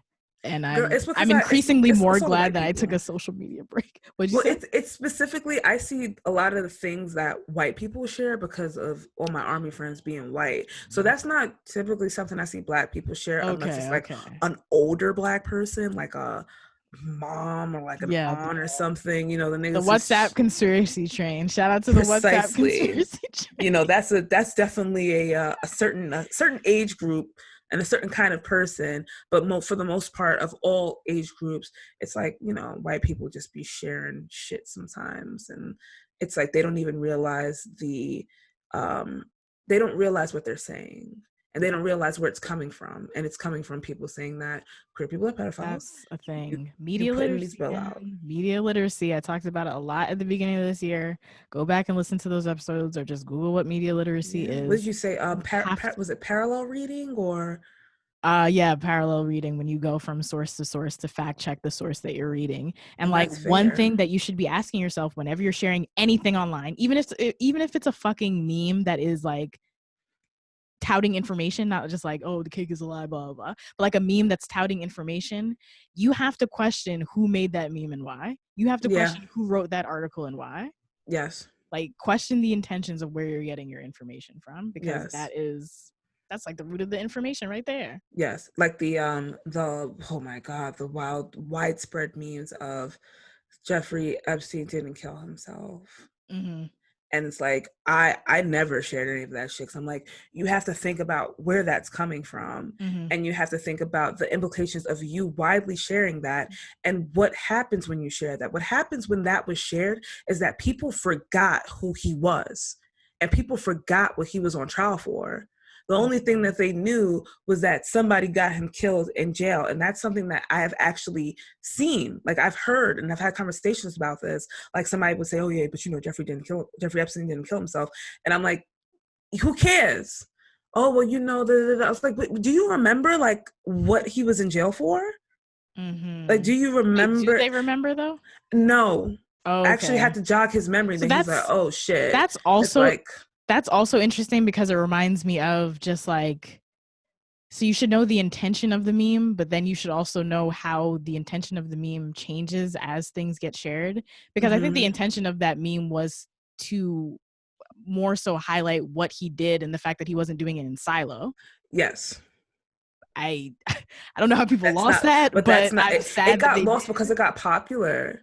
So even if you didn't know who he was, like, it was a widely popular case, but also a widely popular case to a certain kind of age group as well, considering that the people who were involved, a lot of younger people don't even know who any of those people are. So it was popular if you cared. And if you, and I mean, like, I'm not saying I don't care about the egregious crimes that he did, but I wasn't super plugged into that. No. I just think that's people need a personal responsibility needs to. Yes. I mean, that's what I mean, though. It's like, it's popular if you like if you were really like, if you actually like cared, like, not to say that niggas did not care what happened to these people, but like there are people who are very plugged into that case, who are very invested in that case for whatever reason. So then when he did commit suicide, they were very like, you know, conspiracy theories. But then it got lost in translation of the people who didn't really care, or the people who just weren't exposed to that information. Because that, if you aren't in a group of people that talk about those kind of things, who share those kind of things, considering that a lot of our media is consumed via social media, if it's not being shared, you don't even know who this motherfucker is. But then that whole part of it is completely lost. So it might have had good intention, but me talking to these young cats in my unit literally did not understand what the guy was in fucking jail for. They just knew that he didn't kill himself. And I'm trying to explain to them, who fucking cares at this point? Like, we care because, yes, we want everybody who was involved to go down, but they're also still going down. So please stop saying that, because you're taking away from, you should say that Jeffrey Epstein was a pedophile and he was a predator and he abused and used multiple people. That should be the tagline, bitch. Media literacy, man. I'll drop some media literacy links in the show notes once again. I understand those. Thanks, Sam. Yeah, you guys are welcome. Okay, let us go into our next segment. That segment is called Fuck Me and is about our sexual, romantic, and dating lives. And now Rob is going to talk to us about working to heal from trauma and talk about a book. We talking about doing that work. Do the work. And I'm talking about doing that work specifically because I have finally admitted to myself that I do not like doing that work. I mean, labor is not fun. No, that shit do not be hitting. Yeah. That shit it don't be hitting. I do be having to work, and I've realized how, I mean, I've noticed this throughout like my whole existence, but I've noticed this through like other things, like being in the gym with somebody who I didn't trust that they were more knowledgeable than me. So they tell me to do something, I'd be looking at them like, that's not how you do it. Or even at work, like when somebody be doing something that I just don't fucking agree with. Like, I think it's silly or something, and I'll do it, but then I won't be happy about it, be fucking resentful, or I'll just be like, why are we doing this? This doesn't make a lot of sense, even though I should trust in them because they're not doing anything to harm me.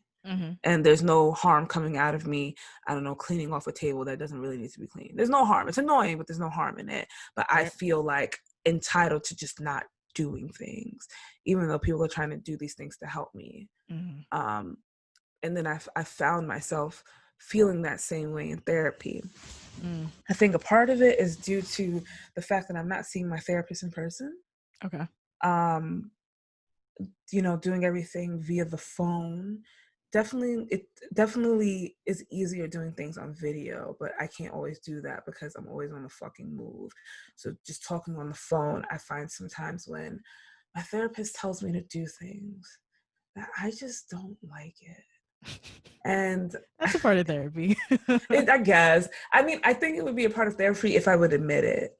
Okay. But I wouldn't admit it. I'd just be like going along with it. And in the back of my head, I'm like, this is so silly. Like, this isn't going to help me. Even though it's like, my therapist isn't telling me this to like hurt me. And like, what's the worst that's going to happen? If I do it, like, I'm not going to have a panic attack by doing these things that my therapist is telling me to do. It's either it's going to help me or it's not. One or the other. Yeah. One of the things recently was, because I did have a panic attack recently, which is, they're very far and few now, but they still happen, especially now, just being overwhelmed with doing literally 4 things at once. Sometimes it does become a lot. And I was walking home from the car, and she told me to, and this is something that she probably heard of, but like practicing like mindfulness and being present. So she wanted me to talk about what I saw and what I heard and what I smelled. I was like, oh my God, like, oh, I see cars, I see grass. What do I hear? I hear people, I hear cars.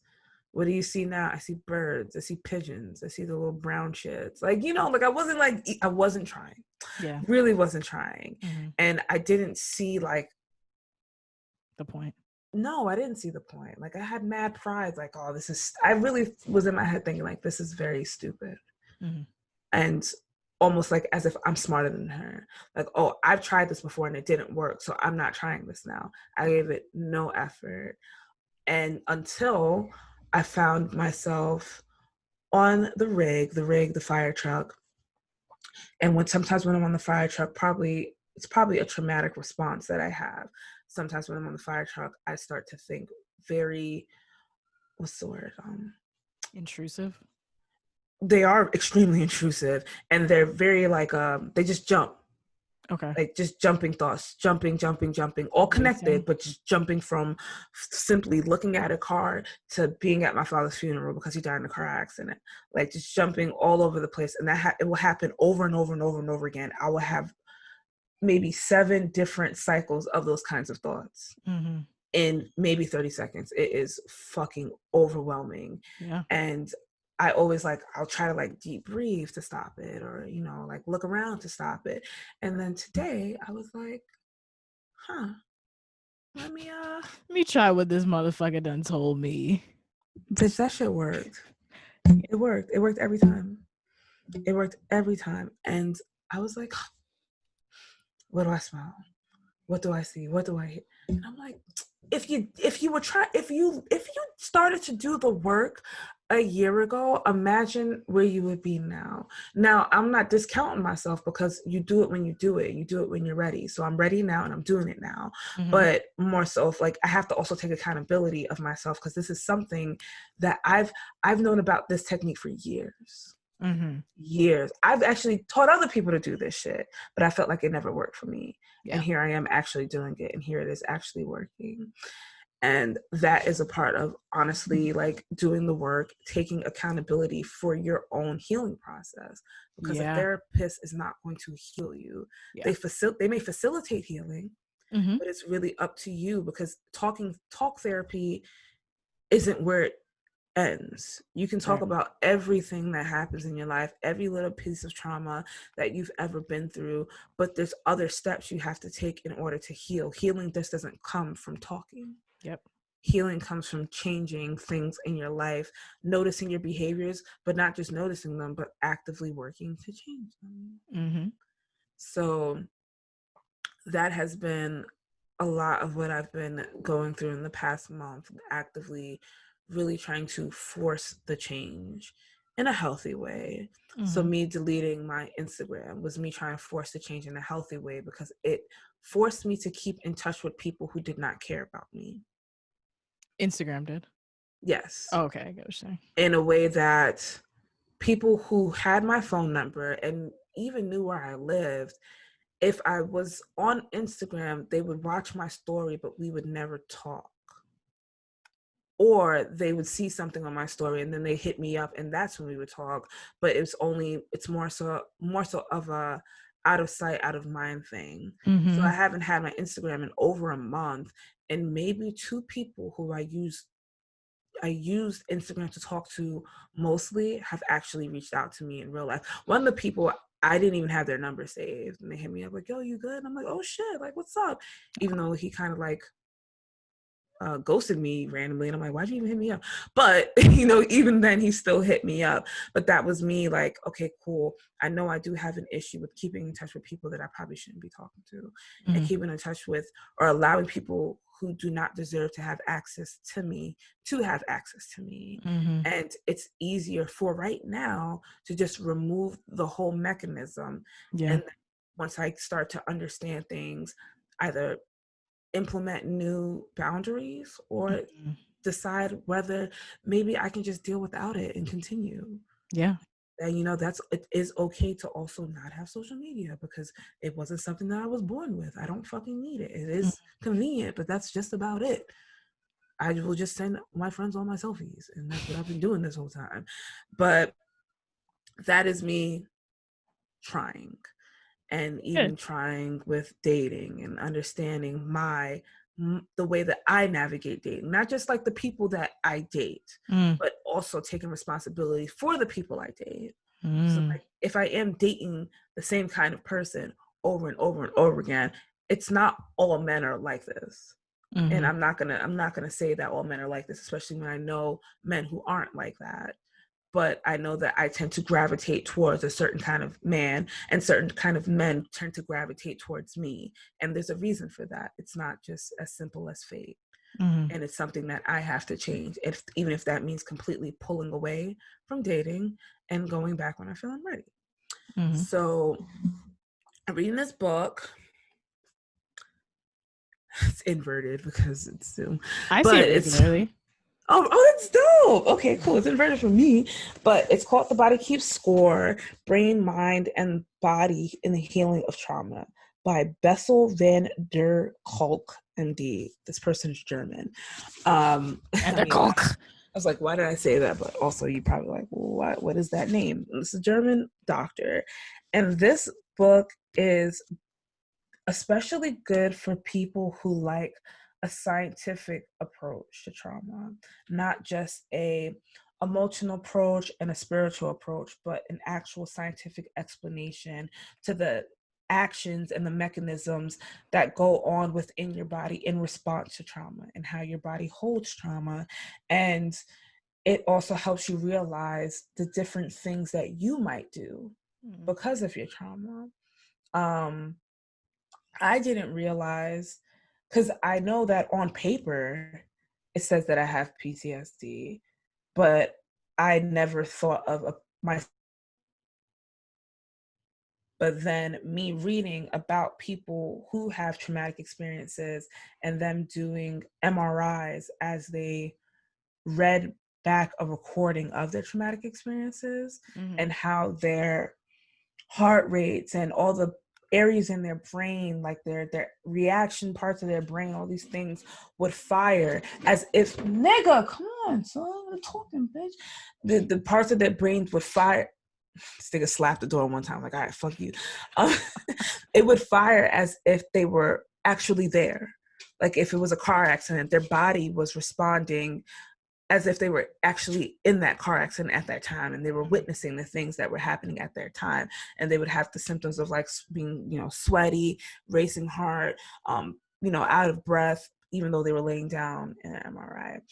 And me thinking about when, by the way, Sam, and the Queensboro Public Library, we did a podcast episode where I spoke about COVID.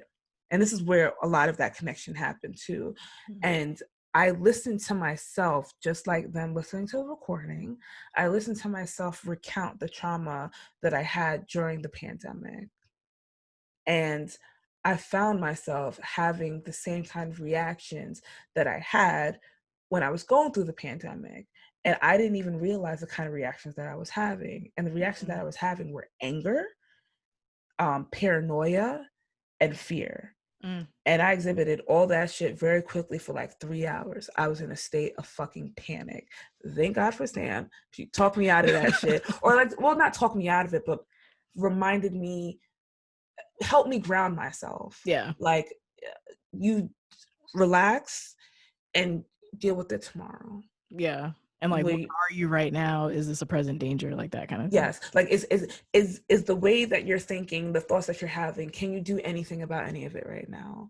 And if you can't do anything about any of it right now, put it away and see what you can do about tomorrow, if there's anything to do about it. Yeah. You know, if you're calm by tomorrow and you realize, oh, you might realize that this wasn't an overreaction, or you might realize maybe there is something I could do to mitigate the paranoia that I have. Like, we don't know, but the fear that I had was irrational.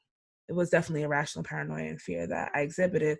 But then when I started reading this book, then I realized, like, oh shit, that was me, like, literally slipping into a traumatic space. And it helped me kind of forgive myself for it. Not that I like was mad at myself, but I was kind of mad at myself. Like, why did I even allow myself to get that fucking worked up? And what like, for what? And it's not like I just got worked up. I started neglecting things. My dog has epilepsy. She needs medication every few hours. And I actually forgot to give it to her because I was so fucking worked up. I think I listened to that episode at like 6 p.m. By the time I was finally calm enough to like chill, it was 10 o'clock. I didn't even eat because I was so fucked up. So, but reading this, it helped me put it into perspective. Especially as I am a person who relies heavily on biological explanations for the things that I feel in my body and my brain. Yeah. So if you are a person like that, or if you're just a person who's curious about what people who have trauma go through and how the body doesn't forget trauma, even if you forget it, your body doesn't forget it. So how it builds up in the body, in the ways that it is exhibited, in the ways that it's treated, it just has a plethora of knowledge that isn't biased. It's just facts, and that it's not overbearing in a way that you get sad reading it. It's like in a way that it's like it can give you hope. But more than anything, it can help you look back into yourself and then also look at the people around you and help you understand how other people navigate the world.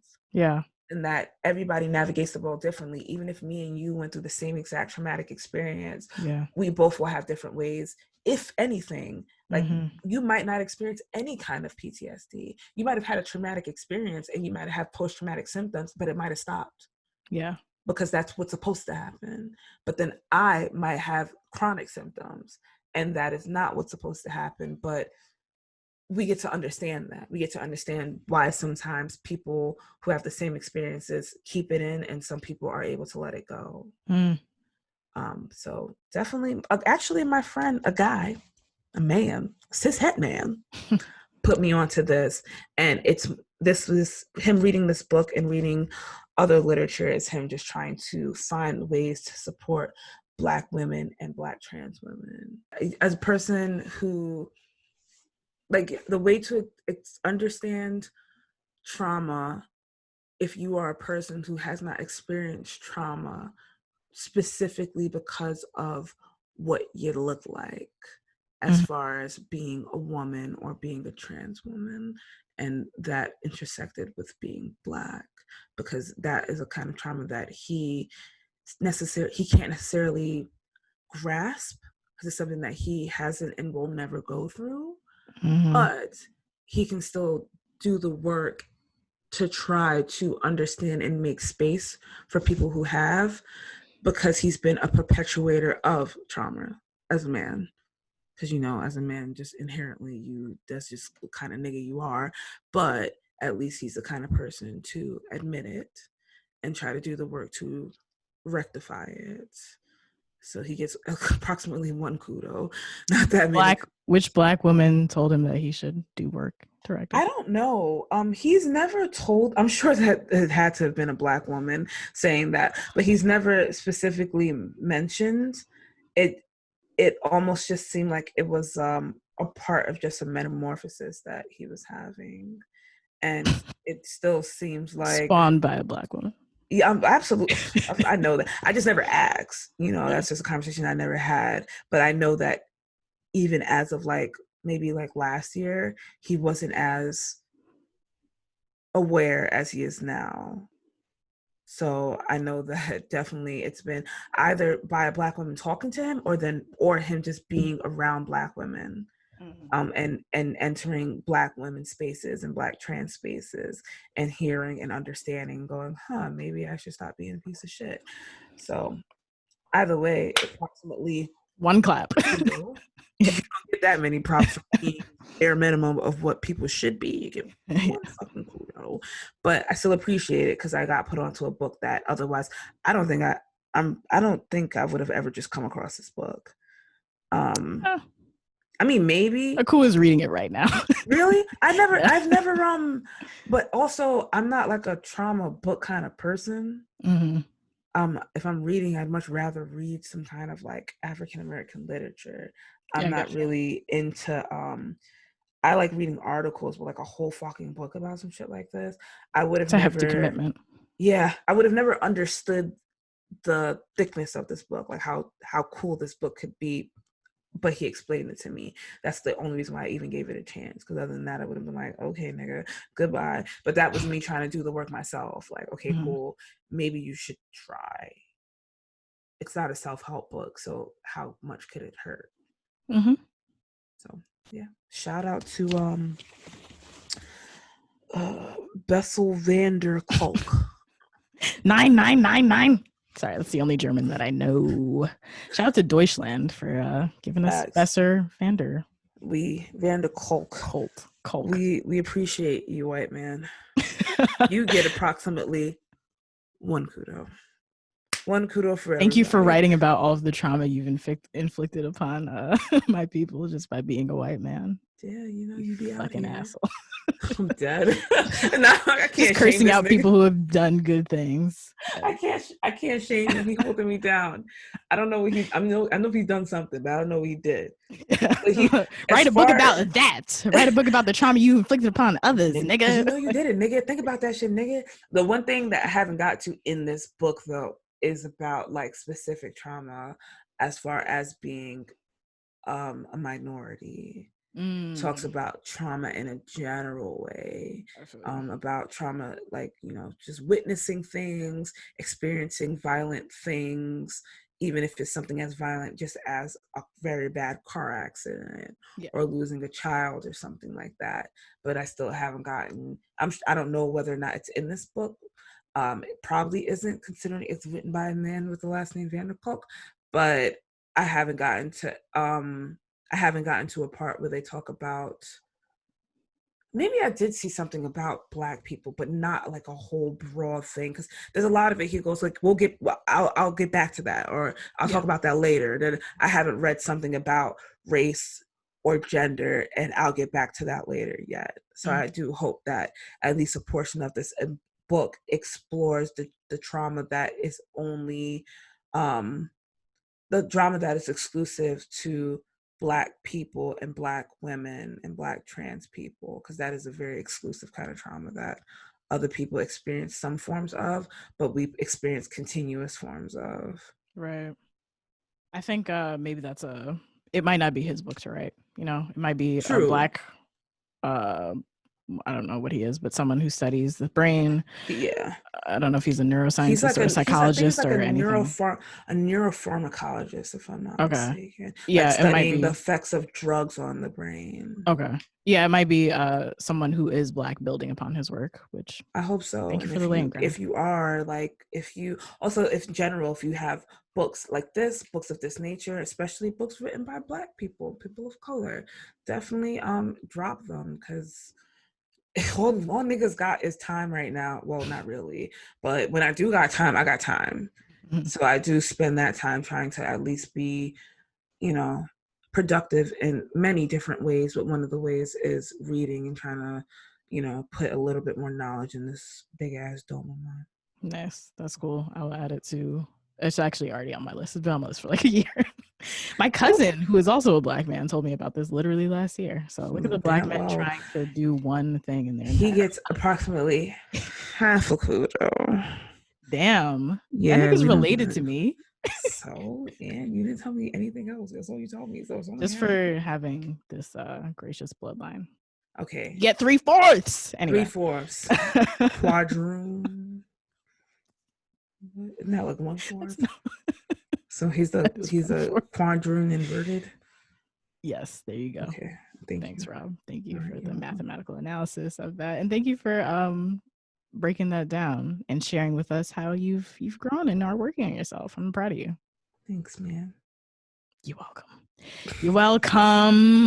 With a C and a U and an M. Exactly. You already knew. Well, now we need your efforts once again. I need you to put on your best phone sex operator voice. I've been thinking about how I was gonna do this. I'm doing the background, right? Now you're doing the voice. We can't do backgrounds on Zoom, nigga. Oh yeah, because we're not connected. We're not in sync. Oh, my dog's be That's barking, the background. son. That's Milo doing his best genuine fucking. It's fucked up because niggas actually just saw me flinch like a motherfucker, and I do it every single time. So it sounds like they're dying. They always bark like they're getting attacked. Okay. They're okay out there. All right, well, let me pull up this. I ran out of water, and I ain't getting up to get it because if you thought these niggas was barking before, wait till they see me alive out of this room. This like we have words, yeah. Okay. Oh shit.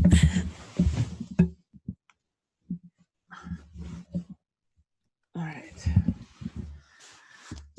Oh girl, I need a shower. I want you niggas to know I sacrificed a shower just for this recording. That's what we do. That's what we do here. Yanking right now. Pussy be yanking. Hey, please get away from the door. Thank you. All right. I'm about to look sexy too. Right. Do you have a lot on your mind? In time, this fucking dog. Blooper bleep. Oh, can you move?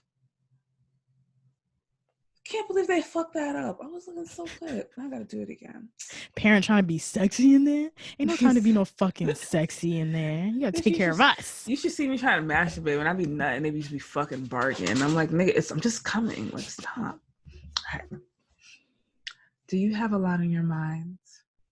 In times of stress or anxiety, it can be hard to remember to take time to focus on yourself. But your joy and pleasure are so important, especially right now. Put your well-being first with Dipsy. Dipsy is an audio app full of short, sexy stories and guided sessions that are designed to turn you on and help you get in touch with yourself. The stories are relatable and immersive, so you feel like you're right there. And there's something for everyone, whoever and whatever you're into.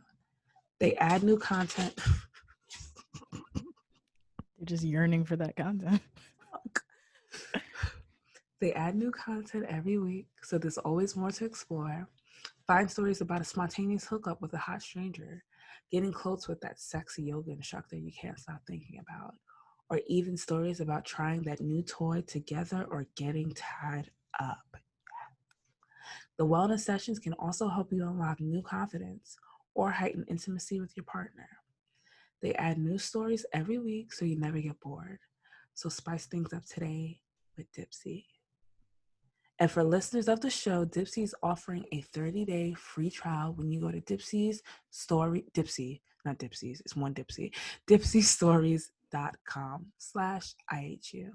That's a 30-day free trial when you go to DIPSEA stories.com/IHU. dipseastories.com/IHU. Oh, yeah. We got freak nasty up in here. Sorry, I definitely, girl, I love me some fucking audio erotica. I don't know what's been going on, but audio erotica has been hitting, and Dipsea about to get that work. Over and over again. There you go, today. Yeah. It's going down. Okay, cool. So we have to move on to our next segment, and that segment is called Fuck You. It is the segment where we read your listener letters. It's not the segment where we give you the middle finger or have sex with you or anything of that nature. It's not the fuck you think. Hear your stories. If you would like to ask us for some advice, share your hotels, rant against the white cishet patriarchy, please send your thoughts to ihupodcast@gmail.com, and please include your pronouns. Also, because we are in the future, you can leave us a voicemail too. We'll play it and respond to it on the show, so you can drop us a line at 404-491-9158. We gotta do that shit like Mike Jones. Who? 404-491-95. No. Yeah, 404-491-9158. Hit me up if you want a date, and I'm open kind of late. We're not open late, but two of those things were accurate. So. The phone doesn't ring. It just goes to voicemail. So. You know what? That's actually true. This is a 24-hour fucking hotline. 5 a.m, and I'm up having phone sex with yo. So horny. Now I'm on the hotline over here, fucking with yo. So let's talk about sex, baby. Let's talk about you and me. Let's talk about bubbles in the tub. Let's talk about making love. Let's talk about you on top. Girl, it's going down. Have a little phone sex, baby. On the hotline. You have to do one episode where we just fucking sing, man. Okay, fair. You don't have to convince me. It's fine. I'm already ready. Yeah. Next time. So, yeah, that's our voicemail number. It's in the show notes for this episode, as is the email. Today we have a voicemail, not a letter, from Joanna, and the subject is top secret motherfuckers on dating apps. I wrote that subject line myself, but here we go. Can I listen to it, nigga? Damn. I said no. Imagine. Imagine all the people leaving voicemails on 404-951. Okay. All right, here we go. Play. Hey, hoes. This is Joanna. Pronouns she, her. I just am catching up on some older episodes, and I'm on number 17, No Boom Boom in the Zoom Room. And when Akua was talking about that guy that was talking about his top secret coding, I currently live in San Francisco, and that is pretty much what they all do. All these tech guys think that is like this allure, or tech people actually, because I know women do it too. This allure behind like, oh, I work for Google and Apple, and I'm a secret high tech coder, blah blah blah. But I can't tell you anything. I just thought that was hilarious, and it made me crack up so hard. Anyways, just wanted to share that. Akua, you are not alone in this. This is a hard time. All right, well, have a good day, y'all. Much love. Thanks for all the laughs and all the good ass education. And I think I said my name was Joanna. Anyways, whatever. I messed up. Bye. You did great, honey. Take your time, baby. Well, thank you for that, Joanna. I'll link no boom boom in the Zoom room in the show notes. But basically, Aku was talking about this man who she was talking to, I think on a dating app, who was like, "Oh, she was like, what's your profession?" He was like, "Oh, I'm a coder." She was like, "Okay, like, what does that entail?" He was like, "I can't reveal that, like, being mad fucking I'm Batman Code. shits." Yeah, I code things. So I wanted to take the time to talk about niggas who be lying about their jobs or who be mad secretive about their jobs. I've dated some people who were in tech. I didn't get that kind of response, so that's kind of weird. But one time there was a nigga who I had sex with, and I wish that I didn't do that in hindsight, but I had sex with him and I was like interested in him, and I was like, "Oh, so do you have social media?" And he was like, "No, I don't have social media." And I was like, oh, "Okay." And he was like, "I don't even think I asked why." Niggas be fucking lying without prompt. Like, just like fucking being deceitful for no fucking reason. No reason. I hate that. I hate that so much. Compulsive. But yeah, like, what's your problem? Are you okay? Therapy. Trauma reads the score, body reads the score. But he was like, yeah, the army doesn't let you, there'd be too much information on it, so I don't have any social media. And I was like, I know people in the army. I didn't push him on it, but I was like, oh, maybe there's something to it in that he has like a different position than I've ever known about a person having or whatever.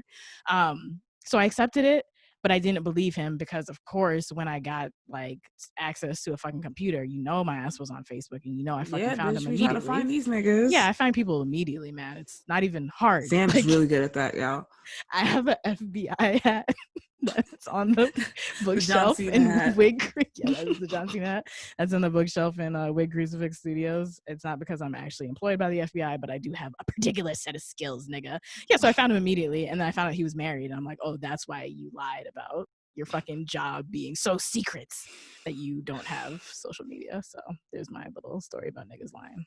So fucking sad. And then, okay, so like I found him like immediately. And then like months later, because I would just like look at his Facebook or whatever. I don't even be looking at people's Facebook to like care about them. It's just like, oh, that's funny. Like, it's fodder. Like, what is this nigga up to? You having another baby over there?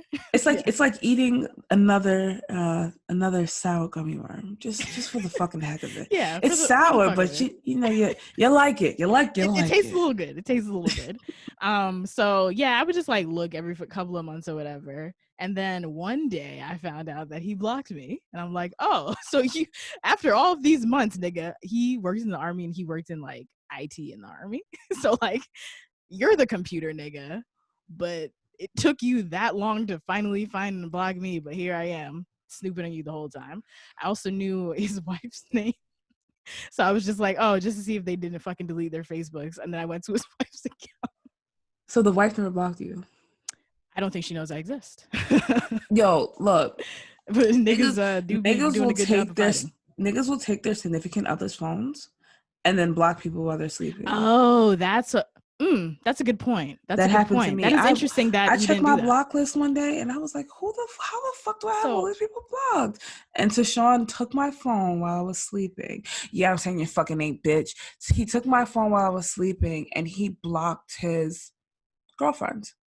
So I think that man thought that I was not who the fuck I am. So I think that he thought, oh, maybe one day if she does find me, this is cutting off access to who my wife even is. He thought he was late to the game. Like he went and found you, so not knowing that you already found him. Exactly. Yeah. We are the FBI, silly. We was gonna find you me. Even if you gave us a fake name, we was gonna find you. You've never been low. There's nothing low about you. We gonna find you. You can run and tell that, and tell that homeboy. You don't know that? No. Fucking Antoine Dodson. He's climbing through your window. Oh, nigga, that shit was a fucking. You just sing the remix. I did sing the remix. I like the remix. I'm sorry, I don't know the remixes. I only know the nigga when he was You gotta talking. know the memes. You gotta know the fucking remixes. You gotta know the I'm not a YouTube nigga. You gotta know the you gotta know the censored versions of the remix. Sam in the wormhole. Sam used to be flying down fucking YouTube wormholes. YouTube is a good place, but you know it's not a good place. Yeah, Lies. It's a horrible fucking place. Yeah. Jesus. Let me see. All right, so my my take with that is I wouldn't have niggas lying about super secretive jobs, but it's mostly because I tend to have like super secretive jobs, have a whole security clearance. So it's like you can't fool me with that one. However, I did have niggas lying about working. And they did. These niggas are Tommy from fucking Martin, bro. OD, always like, yeah. I got your money. Like, no, these niggas legit. I definitely dated a guy who always had a job, but he never had a job. He never had a job. I think he was life. This nigga never did summer youth. Yo, the one time that I found out that he had a job was way after we broke up. I saw him in a train station with a what's that thing called? It's like not like a back brace, but like the things that niggas wear around their back, like kind of like a girder when they like lift boxes all day. Mm-hmm. I saw him with one of those on, like he was leaving work. Mm-hmm. And that was the first time that I had any inclination that he had a job.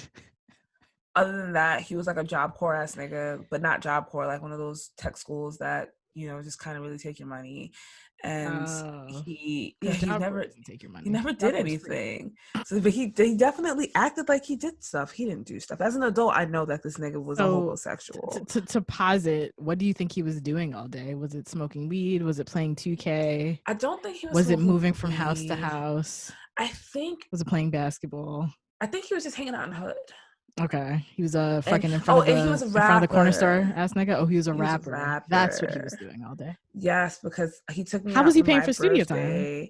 How was he paying for what? Studio time? He wasn't. Says they don't. He was rapping in studios. This nigga is. Oh, he was. I yell into my fucking laptop. And he's recording shit like his BlackBerry and shit.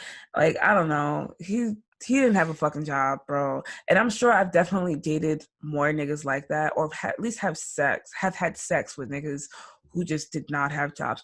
And now, granted, I ain't classes. Yes. So I ain't gonna knock you for not having a job. It's the acting like you have a job, acting like you got somewhere to be, even though you don't. I know you don't got a 9 to 5, so you kicking me out just to stay home. And jerk off and then invite me back over. Like, I know you're not going nowhere. I know you're not going nowhere because you spent a whole unfiltered 36 hours with me in my house. Fucking, so I know you wasn't working. Y'all both leave the crib and he gets in his car and drives around the block once. But like you forgot something. And then come back and you're pointing at each other, fucking Spider-Man pointing at Spider-Man. It's like, I left something. You didn't leave something. Don't lie, nigga. You back in your basketball shorts. You got no shoes on. You got no shirt on. Like, your do-rags on. You got on white socks. Work was canceled. Nigga said, I go to sleepaway camp. I was just getting I like to wear my sleepaway camp clothes in the house so I don't forget them. But I forgot them, so I went and I had to put them on. Yes, these niggas funny. Be lying. Oh my god. The new version of that is like he's working from home, but he just opens the laptop. Fucking switches between Facebook, porn, and Twitter all day. Like that's the only three recent websites is just Facebook, porn, Twitter, and that's it. At least like I'm really appreciative now of like I'm dating niggas who like have jobs that I can look up. Like the last guy I was dating, granted, he don't got a job no more. Job loss is a thing, especially during the pandemic. Well, whatever. Whatever. I ain't gonna speak on it. However, I was able to verify that he had the job that he had. Oh God, the dog scared the shit out of me. The nails were actually loud enough that I thought that the nigga was actually breaking the door. It really scared the shit out of me. But I could actually see his name on paper. And I was like, okay. And I saw him in uniform. I was like, okay. And the guy I'm like dating now, it's like he's in the army, and I know that he's in the army because we were in the same unit at one point in time. Okay. Like, yeah. Verifiable jobs. Yeah, I can show up at his job. Yeah, I like that shit. That must be nice. So I'm like, I know you got a job. So now if I know what you're doing all day, so now you can't front. We love it. We love to see it. But anyway, all right, that's it. That's funny. That's the fake niggas. Yeah, shout out to fake niggas for providing podcast fodder. If you are dating a fake motherfucker who's very top secret about their job or doesn't have a job, nigga work for the CIA. That would be pretty cool. Like aside from like the fucking damage to the Black community that they've been. No facts. I know like deep like down the inside, coolness of it, like the like the secretness of it. Yeah. I know deep down inside I have like, I'm gonna tell you offline one day in like 2 weeks. I know I have a story of some nigga telling me he works for some wild ass agency, and the nigga works for like the agency below the agency below the agency cleaning the floors, which is like, I'm not classes, but you ain't a top secret nigga. And I know it's there, but I've dated like 70,000 niggas, so it's hard to pick out one. He just has one key card to get into the building, but like everybody has the key card. Everybody, even niggas who don't work at the building have that key card. It's just like the basic one to just open the front door. Little white key card, man. You have to do fucking bioschematics to like. Nigga scans his retina and it's like, no. And he's like, fuck. It's no heart. No, that's how that says to me. A Democrat, no. Yeah. No, but with love. Okay, well, if this episode made you laugh, helped you learn something, made you feel good, made you question yourself in a good way, or positively moved you in any sense of the words, please leave us a rating and review on Apple Podcasts or Stitcher and let everyone you know that you love these motherfucking hoes. We appreciate all of you. Yes, we do. And last reminder, so write it down, get it right, check it once, check it twice. If you would like to follow us on social media, you can do so by following us at In a Whole Uprising without the G on Twitter.